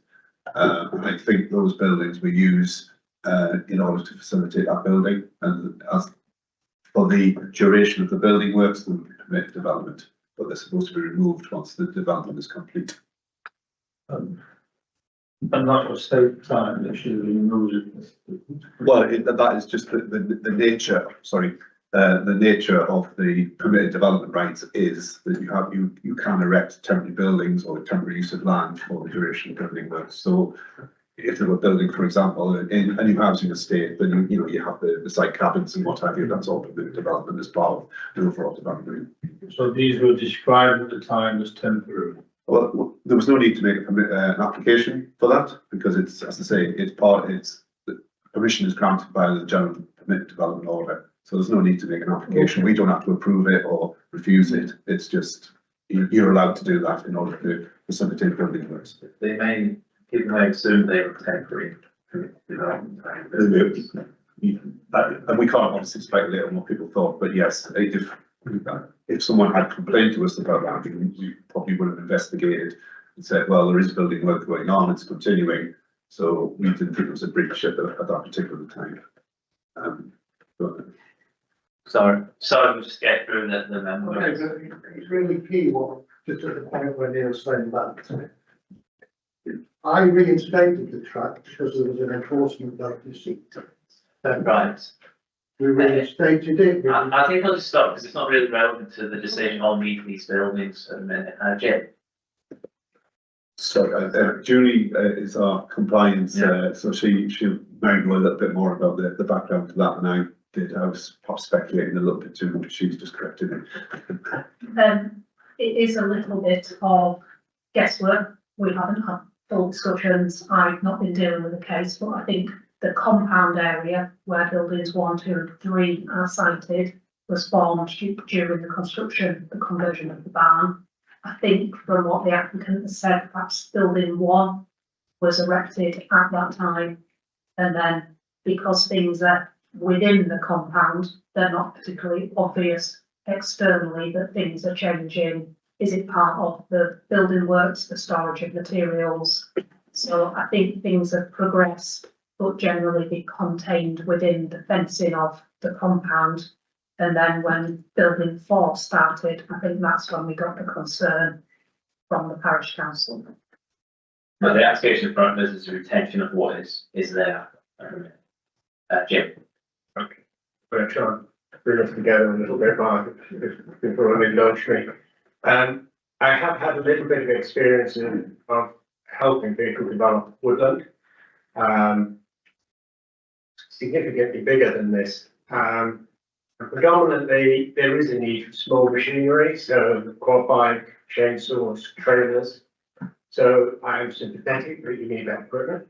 I'm also sympathetic there is a real rural crime issue, which means that equipment needs to be stored safely.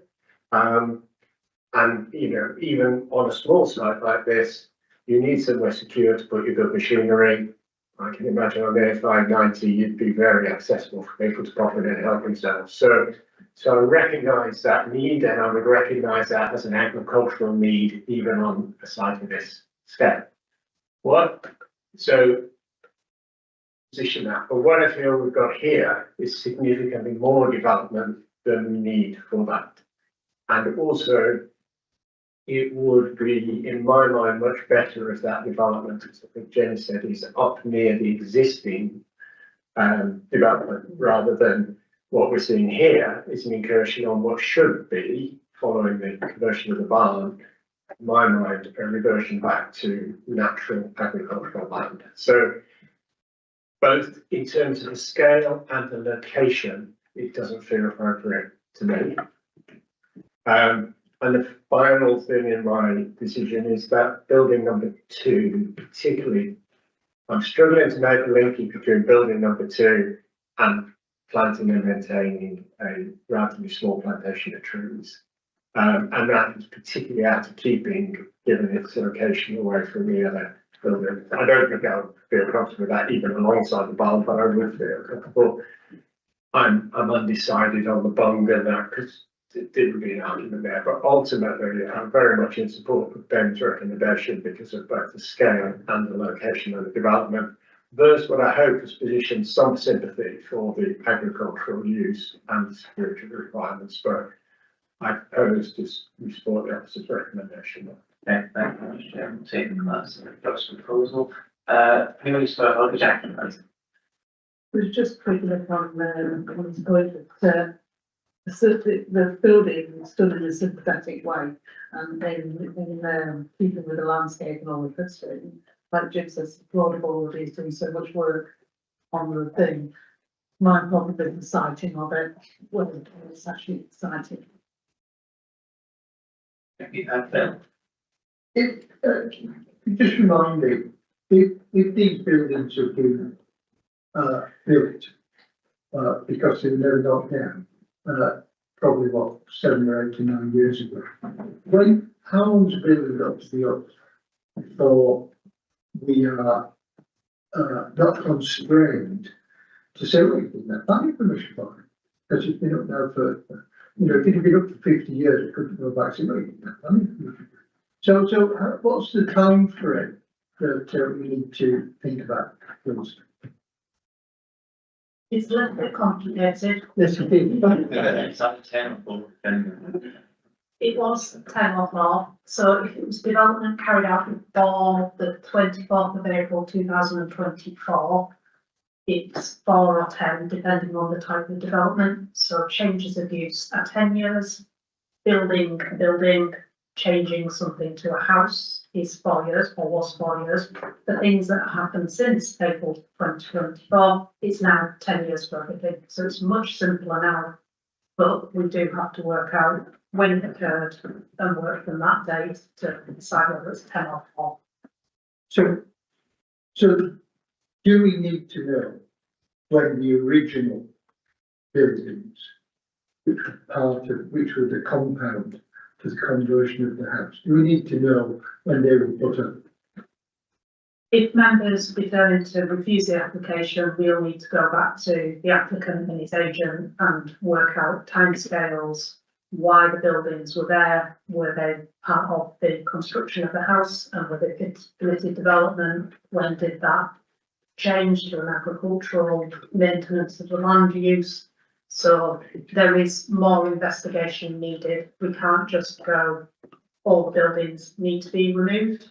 If you refuse the application, we will have to investigate and check the I's, dot the T's.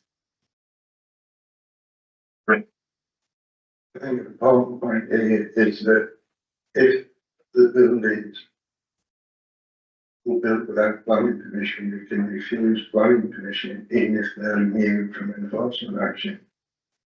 The point here is, in principle, is it acceptable or not? If it's immune, that's a separate matter. So we can't just hide buildings by putting soil on top of them and say, sorry, we can't see them, therefore the principle doesn't come into it. It's the point Ben made. It's very important that the principle here of what the bank has to consider. These aren't agricultural buildings for agricultural purposes associated with agricultural development. It's just development in the open country, it's really refused. Simple. Business. No? Okay, so I've got a proposal from Jim and Oak's going to At the risk of interrupting someone who had made second, have you seconded that or not? do you want to? I'll second it then, I guess, in time, on the basis of the fact that agree with the officer's recommendation, on the basis of the fact that it does, in fact, destroy, that it does not enhance visual amenity of the area, and if you're looking at that view, is a considerable detriment to the view and to the visual amenity, partly because of its placing, partly because of its size, and therefore I would like to say that. So we've got proposal and seconder. Anyone else wish to make any comments before we go to the vote? No? Okay, proposal from James, second by Doug, that we refuse permission as per officer's report. All those in favour? 1, 2, 3, 4, 5. All those against? And abstention? Okay, 6 votes in favour of refusing planning permission. So it's been refused on the vote. Okay, members, would you like 5 minutes break and then come back and start application 4? The make the various room. So if we come back for, shall we say, 11:45?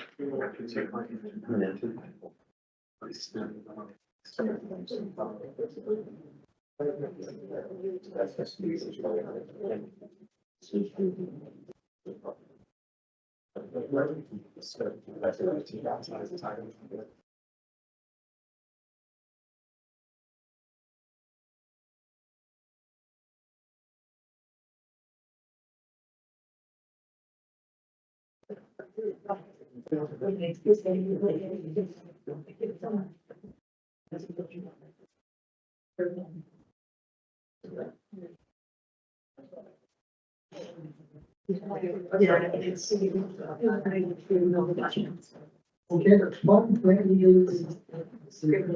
Everything's supposed to be up.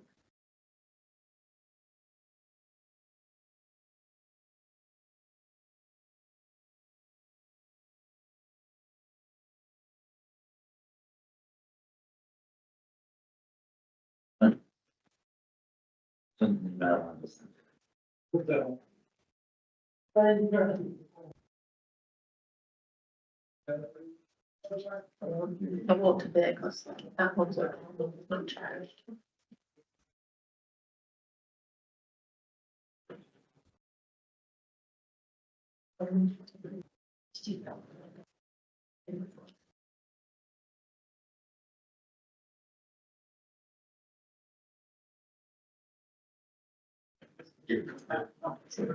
Yeah, yeah. That's used. It's another good one. That's right. There's something.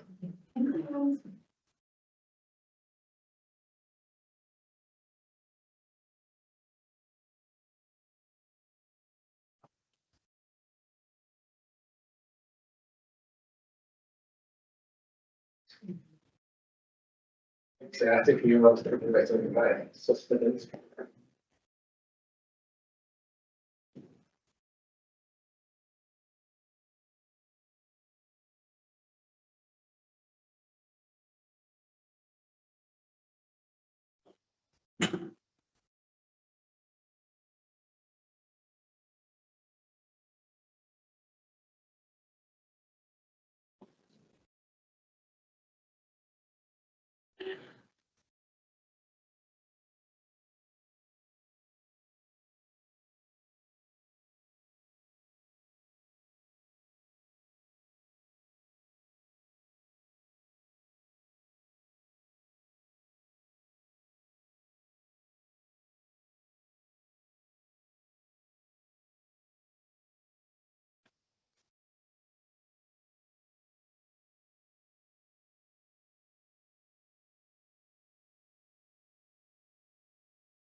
Fine, but Absolutely.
You're right, they're probably like, it is very straightforward.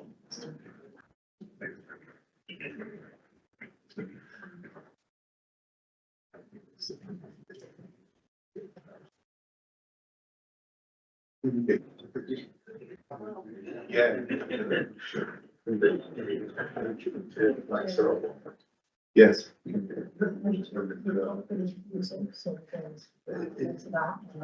in mind, like, yeah.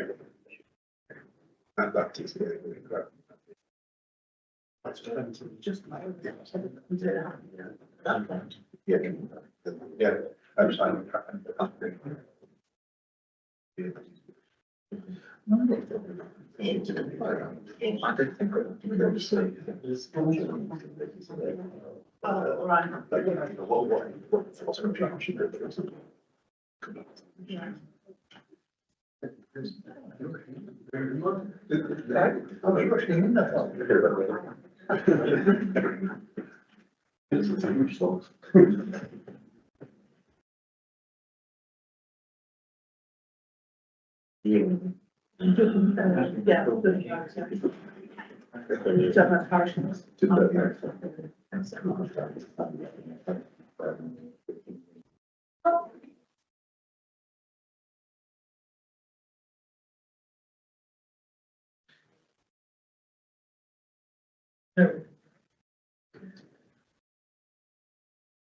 Yeah, selection of. Look for the short road, just in there. Go for the healthy option.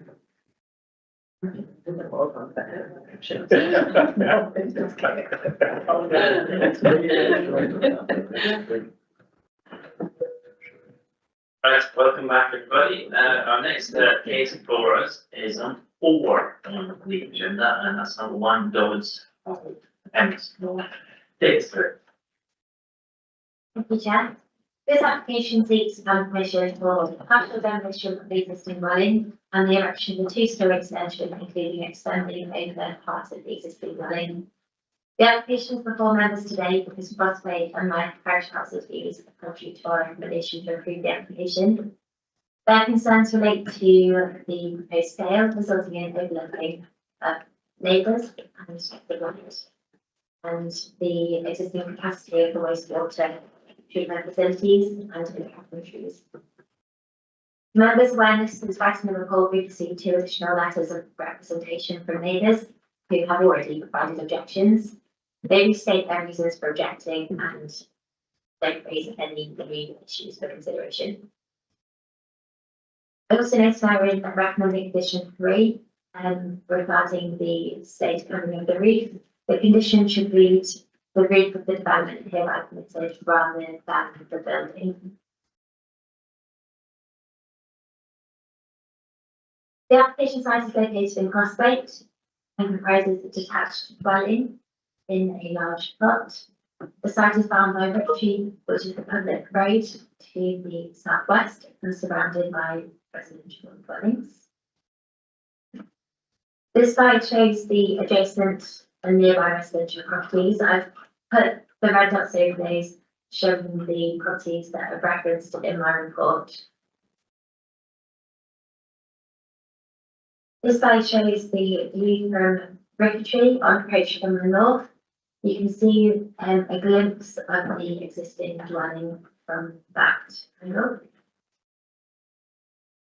This shows the view from Rickree as passing the southwestern boundary, which is a J, and the existing dwelling can also be glimpsed from that view.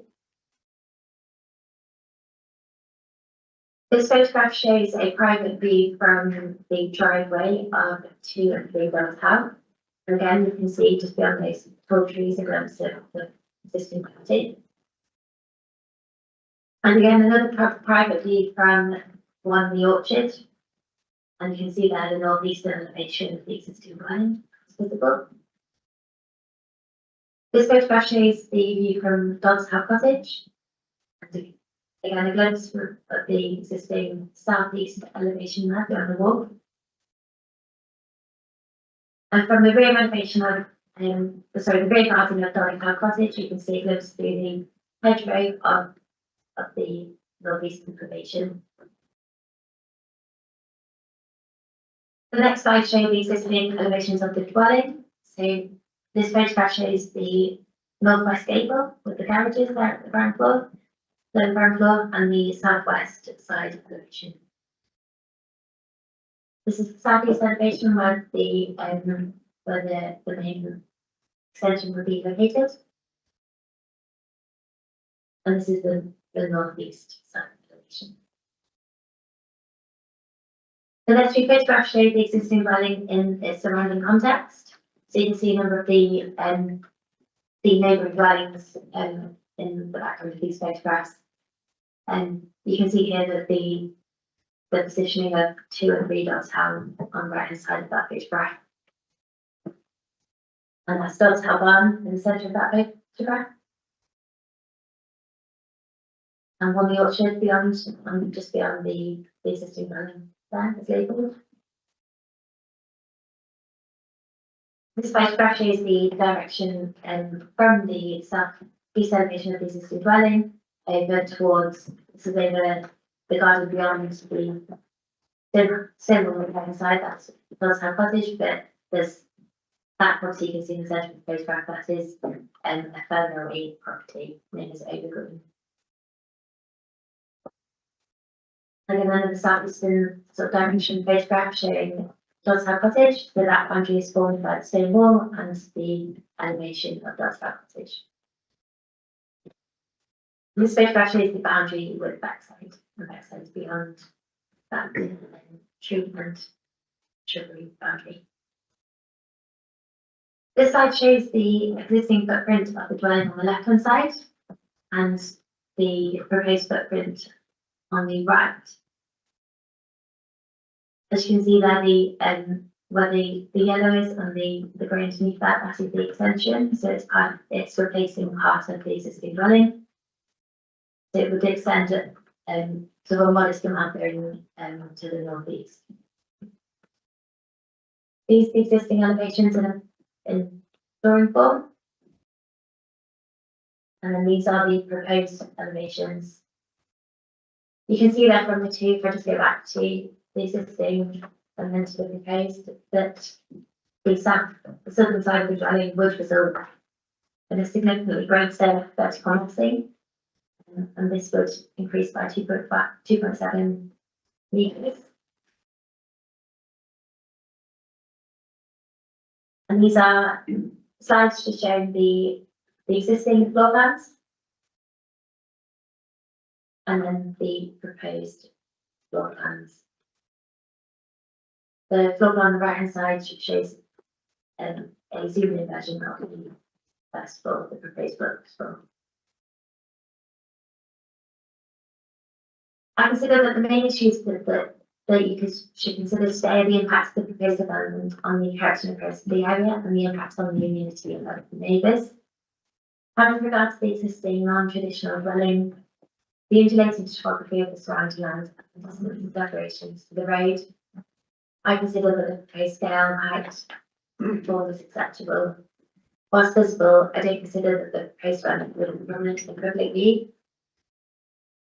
But whilst the application site is at a higher level than the surrounding properties, I do not consider that the increased massing of the proposed development would result in harmful levels of overbearing, having regard to the distance which the extension will sit from the garden boundaries and those dwellings within those plots. I'm therefore recommending approval of the application subject to conditions that I have report with the change that I mentioned earlier with regard to the slate. Thank you. Right, members, any questions? Okay, again, Yeah, what is the distance in metres from the other dwellings? And what is the acceptable?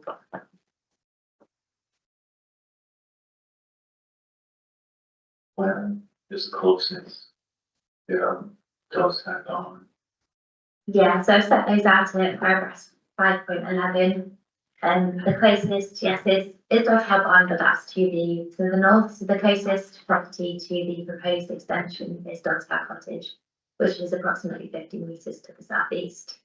There isn't set distances set out in policy, but I think when you consider the site context, so the positioning of both dwellings, the intervening boundaries, and that together with that distance, it is a judgment, but in my view, I consider that to be acceptable. There was some guidance that doesn't really relate to this about windows overlooking each other approximately 17 metres or so, but that's not still the case because the windows don't do that here. Okay. Andy. Yeah, just reading through it, there's one or two comments about sewage treatment plants and extra sewage. How many extra bathrooms or how many extra people will the proposed dwelling hold or could hold? So it's my understanding from information submitted by the applicant that the treatment plant at present, the capacity is over and above what they would add to this. Then I think from the information provided by the applicant, I'm satisfied in this respect, but we don't want to duplicate any regulations by the pollution authority. So we are finished from that. Yeah, so that what's there now is big enough to cope with any extra rooms that will come on or could come on or extra occupancy that could come on in, in. That's okay, that's my understanding, yes. Yeah. 2 or 3 points. Although the parish council raised that, they didn't clarify exactly what the issues were, or I didn't spot that in the report. And as I understood it, we were going from a 2-bedroom to 4-bedroom, so I should be 3 or 4 extra people. But without the additional clarity and recognising that ultimately it isn't our responsibility to deal with regulation elsewhere, is what I read from the report you were recommending. That wasn't a barrier to us proceeding, because I understand it. Yeah. Yes, I don't think this is a barrier to extending the property by a further 1 or 2 bedrooms. From the information of the applicant, that they are below the over capacity numbers of people using that treatment plant. Okay, the next thing, there's no condition on lighting, and I was conscious that we are increasing, and it could potentially be that the lighting is more intrusive at night. It's in a relatively dark area in the village. Did you consider a lighting condition to manage the external lighting? I haven't. I don't. So in terms of external lighting, I have not considered that. I mean, this issue crops up time and time again, doesn't it? Is it reasonable to restrict the lighting on an existing house which hasn't currently got any restriction just because they want to expand that house? I think unless you can directly relate it to the development which is proposed, then it'd be unreasonable to put a condition to that effect. Okay, dangerous looking into discussion here regarding members we shouldn't do. So let me try and word it as a question. Given that we are significantly raising the level of one of the elevations, would it be appropriate to apply a condition that stopped the lighting being put on at an elevated level? So what's going through my mind is you could put a lighting in there to light the grounds up at the low level, but if you thought, oh great, I can see a great big spotlight now on the top of my house and light all my garden up at night, I would find that unacceptable. So could we apply a condition to prevent additional lighting being provided on the new extension as an elevated? Because that would be directly related to the development proposed, and you know, for the reasons you've said, that could be harmful. I think yes, that would be acceptable reason. Thank you. Chris. I see you have a proximity to a lawn shear plant. I've looked it up. I've seen pictures. Is it visible in these photographs we have in the presentation? The white thing, or the white? It's the tree on the stone wall in the centre of that photograph.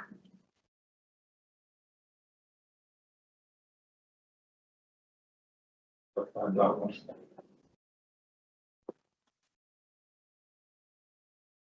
Which is it?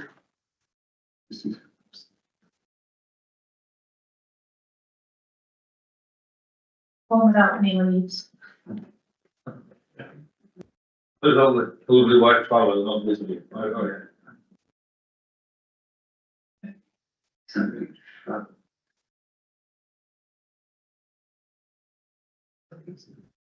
The bush. Yeah, It's not the tree. yeah, what was the question about? Where was it? Oh, yeah. Tourist. Yeah.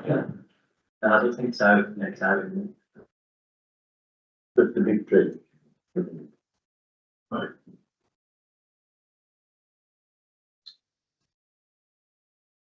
Okay. Okay. I was already aware of that. Any other questions, Sam? Great. Possibly an observation, I think we've got to be very careful that if we've got any two-story property that stick a light on the top of their roof, breaking down, that we're going to set a condition in every property that we allow.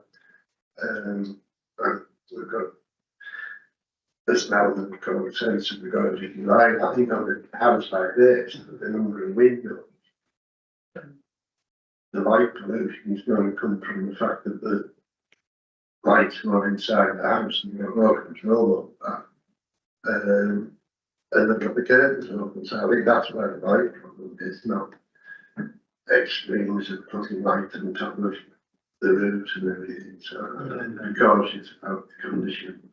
We might get into that when we have a discussion with Jackie. And that was my principle with all the windows, very confident that it's not overlooking the properties.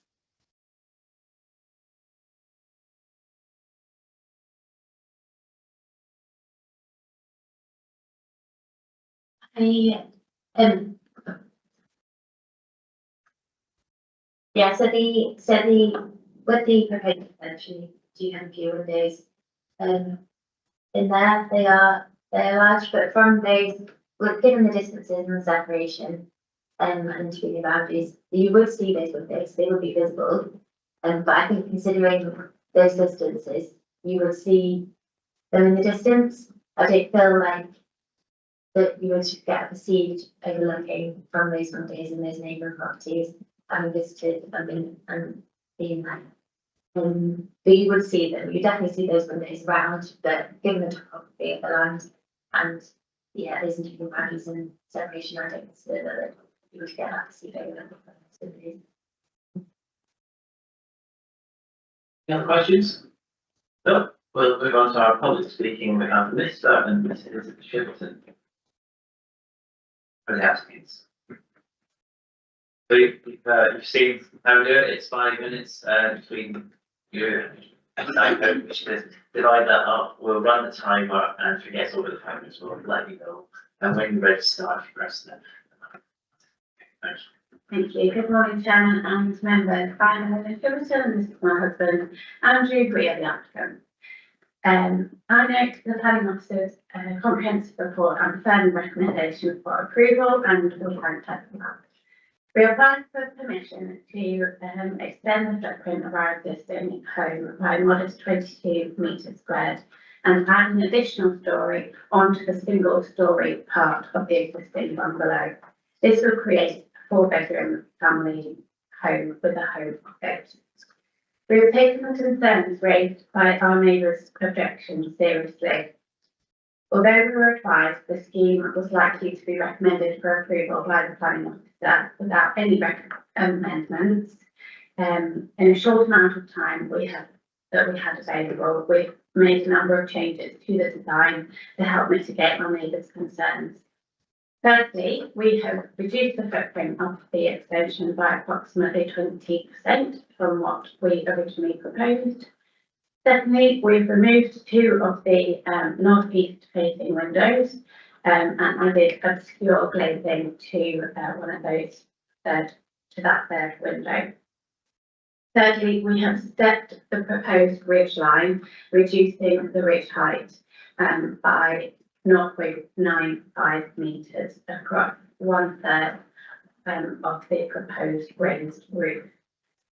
Finally, we will add some screening planting to the north-east boundary. We would like to take this opportunity to address some of the points raised in the objections. Firstly, the view from our proposed bedroom balcony would only be of roofs. We've climbed up a ladder and we can't see the road from there. Secondly, general visibility from Ricochet from the main road is obscured by planting trees and existing foliage. We have very large hedge around us. Thirdly, we believe finally, we observe that the topography in Crossway is undulating and inevitably adjacent houses have differing heights. So the intention behind our proposal is to ensure that our home can meet our family's evolving needs and allow us to remain in Crossway. Thank you for your time, and we're very happy to answer any questions. I've one point. It's about windows earlier. I think the nearest window we could see is like 45 metres away. Let's just put that in some. Any questions? No questions, time. Thank you very much. We can ask you to return to the seat. Okay, members, this has been our discussion phase. This item. Bill. I am happy to move the officer recommendation. Straight to the point. Anybody else like to say anything, Chris? I'll second that. Any other comments before we go to the vote? Just I think. Oh, no. Sorry. Okay. I just think it's commendable that the applicants have changed some of the design to satisfy the needs of the neighbours. Thank you. I would tend to and agree with the proposal. At first, I looked at this and thought it was not a modest increase, not in the footprint so much as in the height of the building, and that was my original distinct concern. But that has been ameliorated partly by looking further at the application, looking at the context of neighbouring buildings, and as was mentioned in the comments just now, the topography of the area, and so I'm more happy now to agree to the proposal. So thank you. Jim? In terms of the lighting condition, I just take the nice gentle coaching from my colleague, thank you, and I've decided not to push that point again. Right, well, we'll go with our proposal. Phil, second by Chris, that we grant as per officers report. All those in favour? That's unanimously approved. Okay, that's the end of our public speaking applications, and we've got one more to go, which doesn't have public speaking, that's number 3. And that's the land that Rothney Hall Industrial Estate. Side. And Chris is going to come and talk as well. This one is an amendment to existing applications to be granted. A lot of a variation of condition. Section 73. The section 25. So there's like.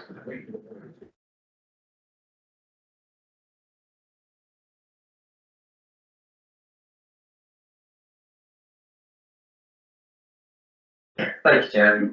Planning permission was granted, reference 7/2023/5720, for the erection of a building on land in use as a builder's yard on the Rothay Home Industrial Estate in Ambleside. Planning permission is now sought to amend this permission to extend the building to adjoin the existing building on the south elevation, also towards the northern boundary of the site to make the building wider. The pedestrian door would be moved from the north elevation to the east elevation of the building, and the roller door would be moved to the south elevation from the west elevation. I'm reporting this application to committee because one of the owners of the site is a relative to a member of staff of the National Park Authority. There's one small update to tell you regarding the wording of condition 3, which is a bit unclear. So now I'm suggesting a wording to be: the roof and walls of the building hereby permitted should be covered with juniper green coloured, and that's British Standard number 12B29 sheeting, unless otherwise agreed in writing by the local planning authority. And the reason for that was because it originally said walls of the building, and everyone else to say the roof and the walls. So this just to clarify that.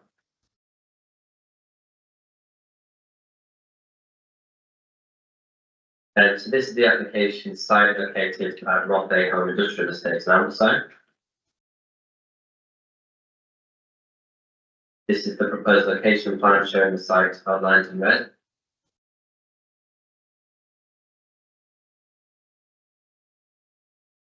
This is the existing site layout plan.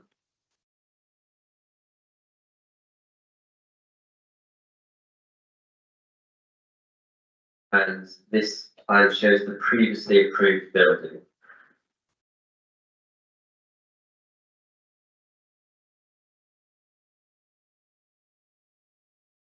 And these are the previously approved elevation drawings. Just the building on the left at the top picture there.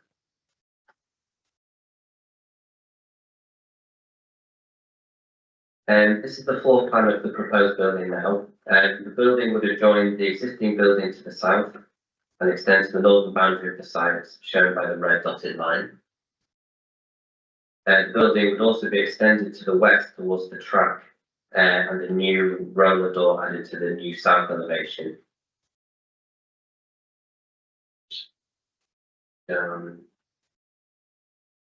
At the bottom left of the drawing, where the arrow goes in, that's where the roller door would be.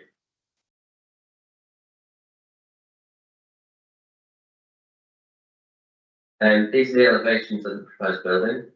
So you can see here that the building would now join the existing building and also towards the boundary to the north.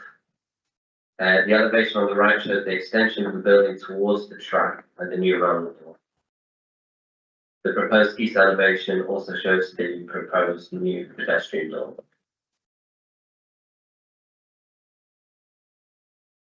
This photo shows the proposed site with the shed to the rear of the site to be demolished.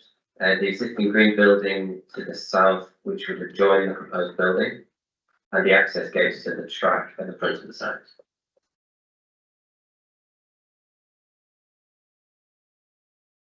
This photo shows the site from the track with the existing building on the right.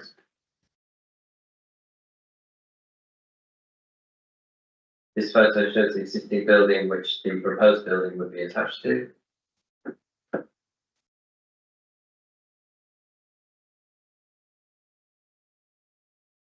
And this photo shows a wider shot of the site from the access track. The site is sort of behind the white car. And the existing building can be seen on the right. Therefore, to conclude, I consider that the proposed increase in the size of the building, with the recommended condition ensuring the walls and roof of the building would be covered in juniper green coloured sheeting, would cause no harm to the character and appearance of the local area. Therefore, recommending approval subject to the recommended conditions.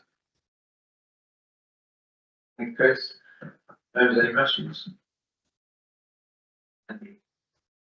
Is there a condition on the colour of the roller doors then as well? Or they, will they be like the ones on there, stainless steel colour that stand out like the sun?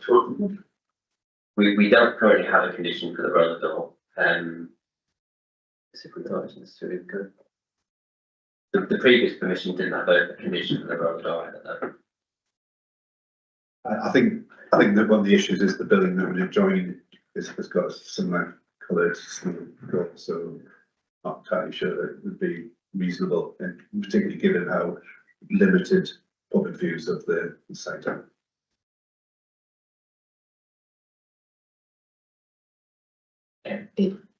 So it's just gonna be in keeping with what's already there, really, isn't it? But that's our view, yes. Yeah.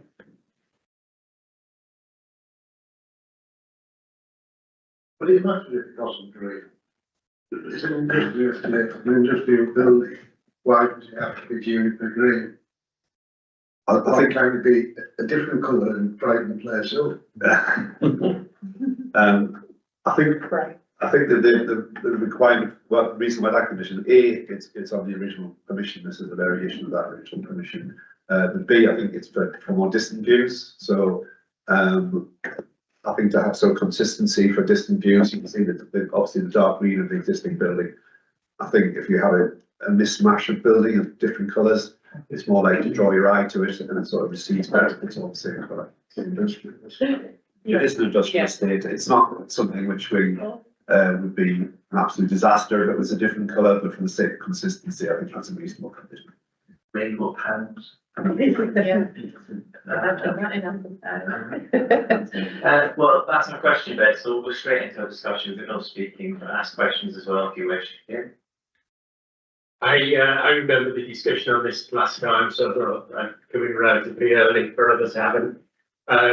It's an industrial estate, was a discussion last time. It's one of our few opportunities to put development in the centre of the lanes without being overly intrusive. The colour discussion is it is highly visible once you're on the fells and looking back into Ambleside, so I did feel that that would take a little bit of the edge off it, but beyond that, I think last time we considered it a great opportunity to develop a business space within the park, which is part of my plan, and I'm quite happy to propose and go with the ISA's recommendation. I'm Phil and then Phil. I've never been at Loughborough. I was up there, like the industrial site. Oh, my goodness, what a colour that roof is. I'm quite happy to support the officer's recommendation, and I do find it very, very hard to see industrial, light industry going ahead in Ambleside, because it's a little bit of industrial grot, you know, a picture post kind of man-made environment. And it's a nice realisation that life still goes on. I diversified economy. Anyone else? I don't have a second. Do you want a second or Jenny? Okay, so we've got first by Jenny, second by Jenny. Grant and Officer's report subject to that amended or added condition about the cheating. All those in favour? It's unanimously. Okay, that's the end of our planning applications. Yeah, what have I done for 12? We've got all that's good. There's been such a good thorough discussions here. We've got a few more items on the agenda to go if I can find them. The next bit is the delegated decisions. Both those approved and refused. Any questions on those? The delegated compliance matters. Anything on those? No. Appeals decided, there's one appeal, one, two, three appeals that have been decided. I don't think any of them were from committee. I'm wrong. The tree preservation order made that one at the Board House. Sorry, I'm not. I just, sorry, on the appeal, I just wanted to congratulate the officers for the quality of the work that must have gone on. Because we were clearly, when I read the appeals, we were very well supported by the inspector. And we also got the costs in one of the cases, although you would have thought I was at risk. But I read the inspector's reports very positively about the skill with which our application been put together. So I wanted to thank the team for that work. That one there. Then that's tree preservation order. And that's it for the meeting. So, now we can switch off the live stream. Say all your best jokes until that switches off.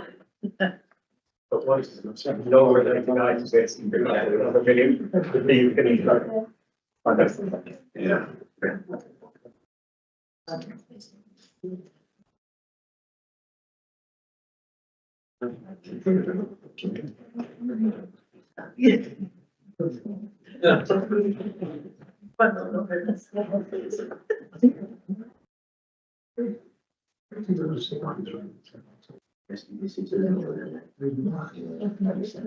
Did you see where they know that, Yeah, this is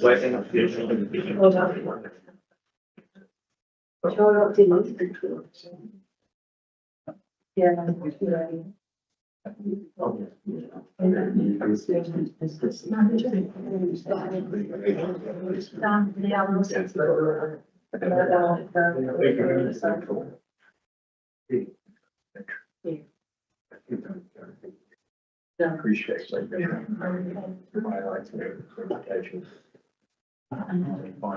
Got a battery.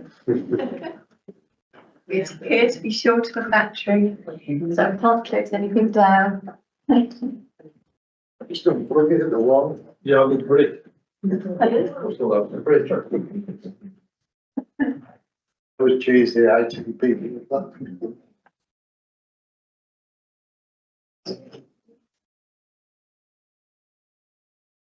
Yeah, stop it.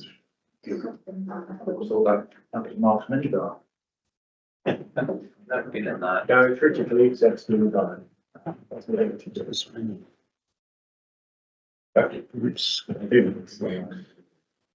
Do that. Yeah. Everything will go up. And still going to look through them, the microphone. Yeah, well, yeah. Maybe at least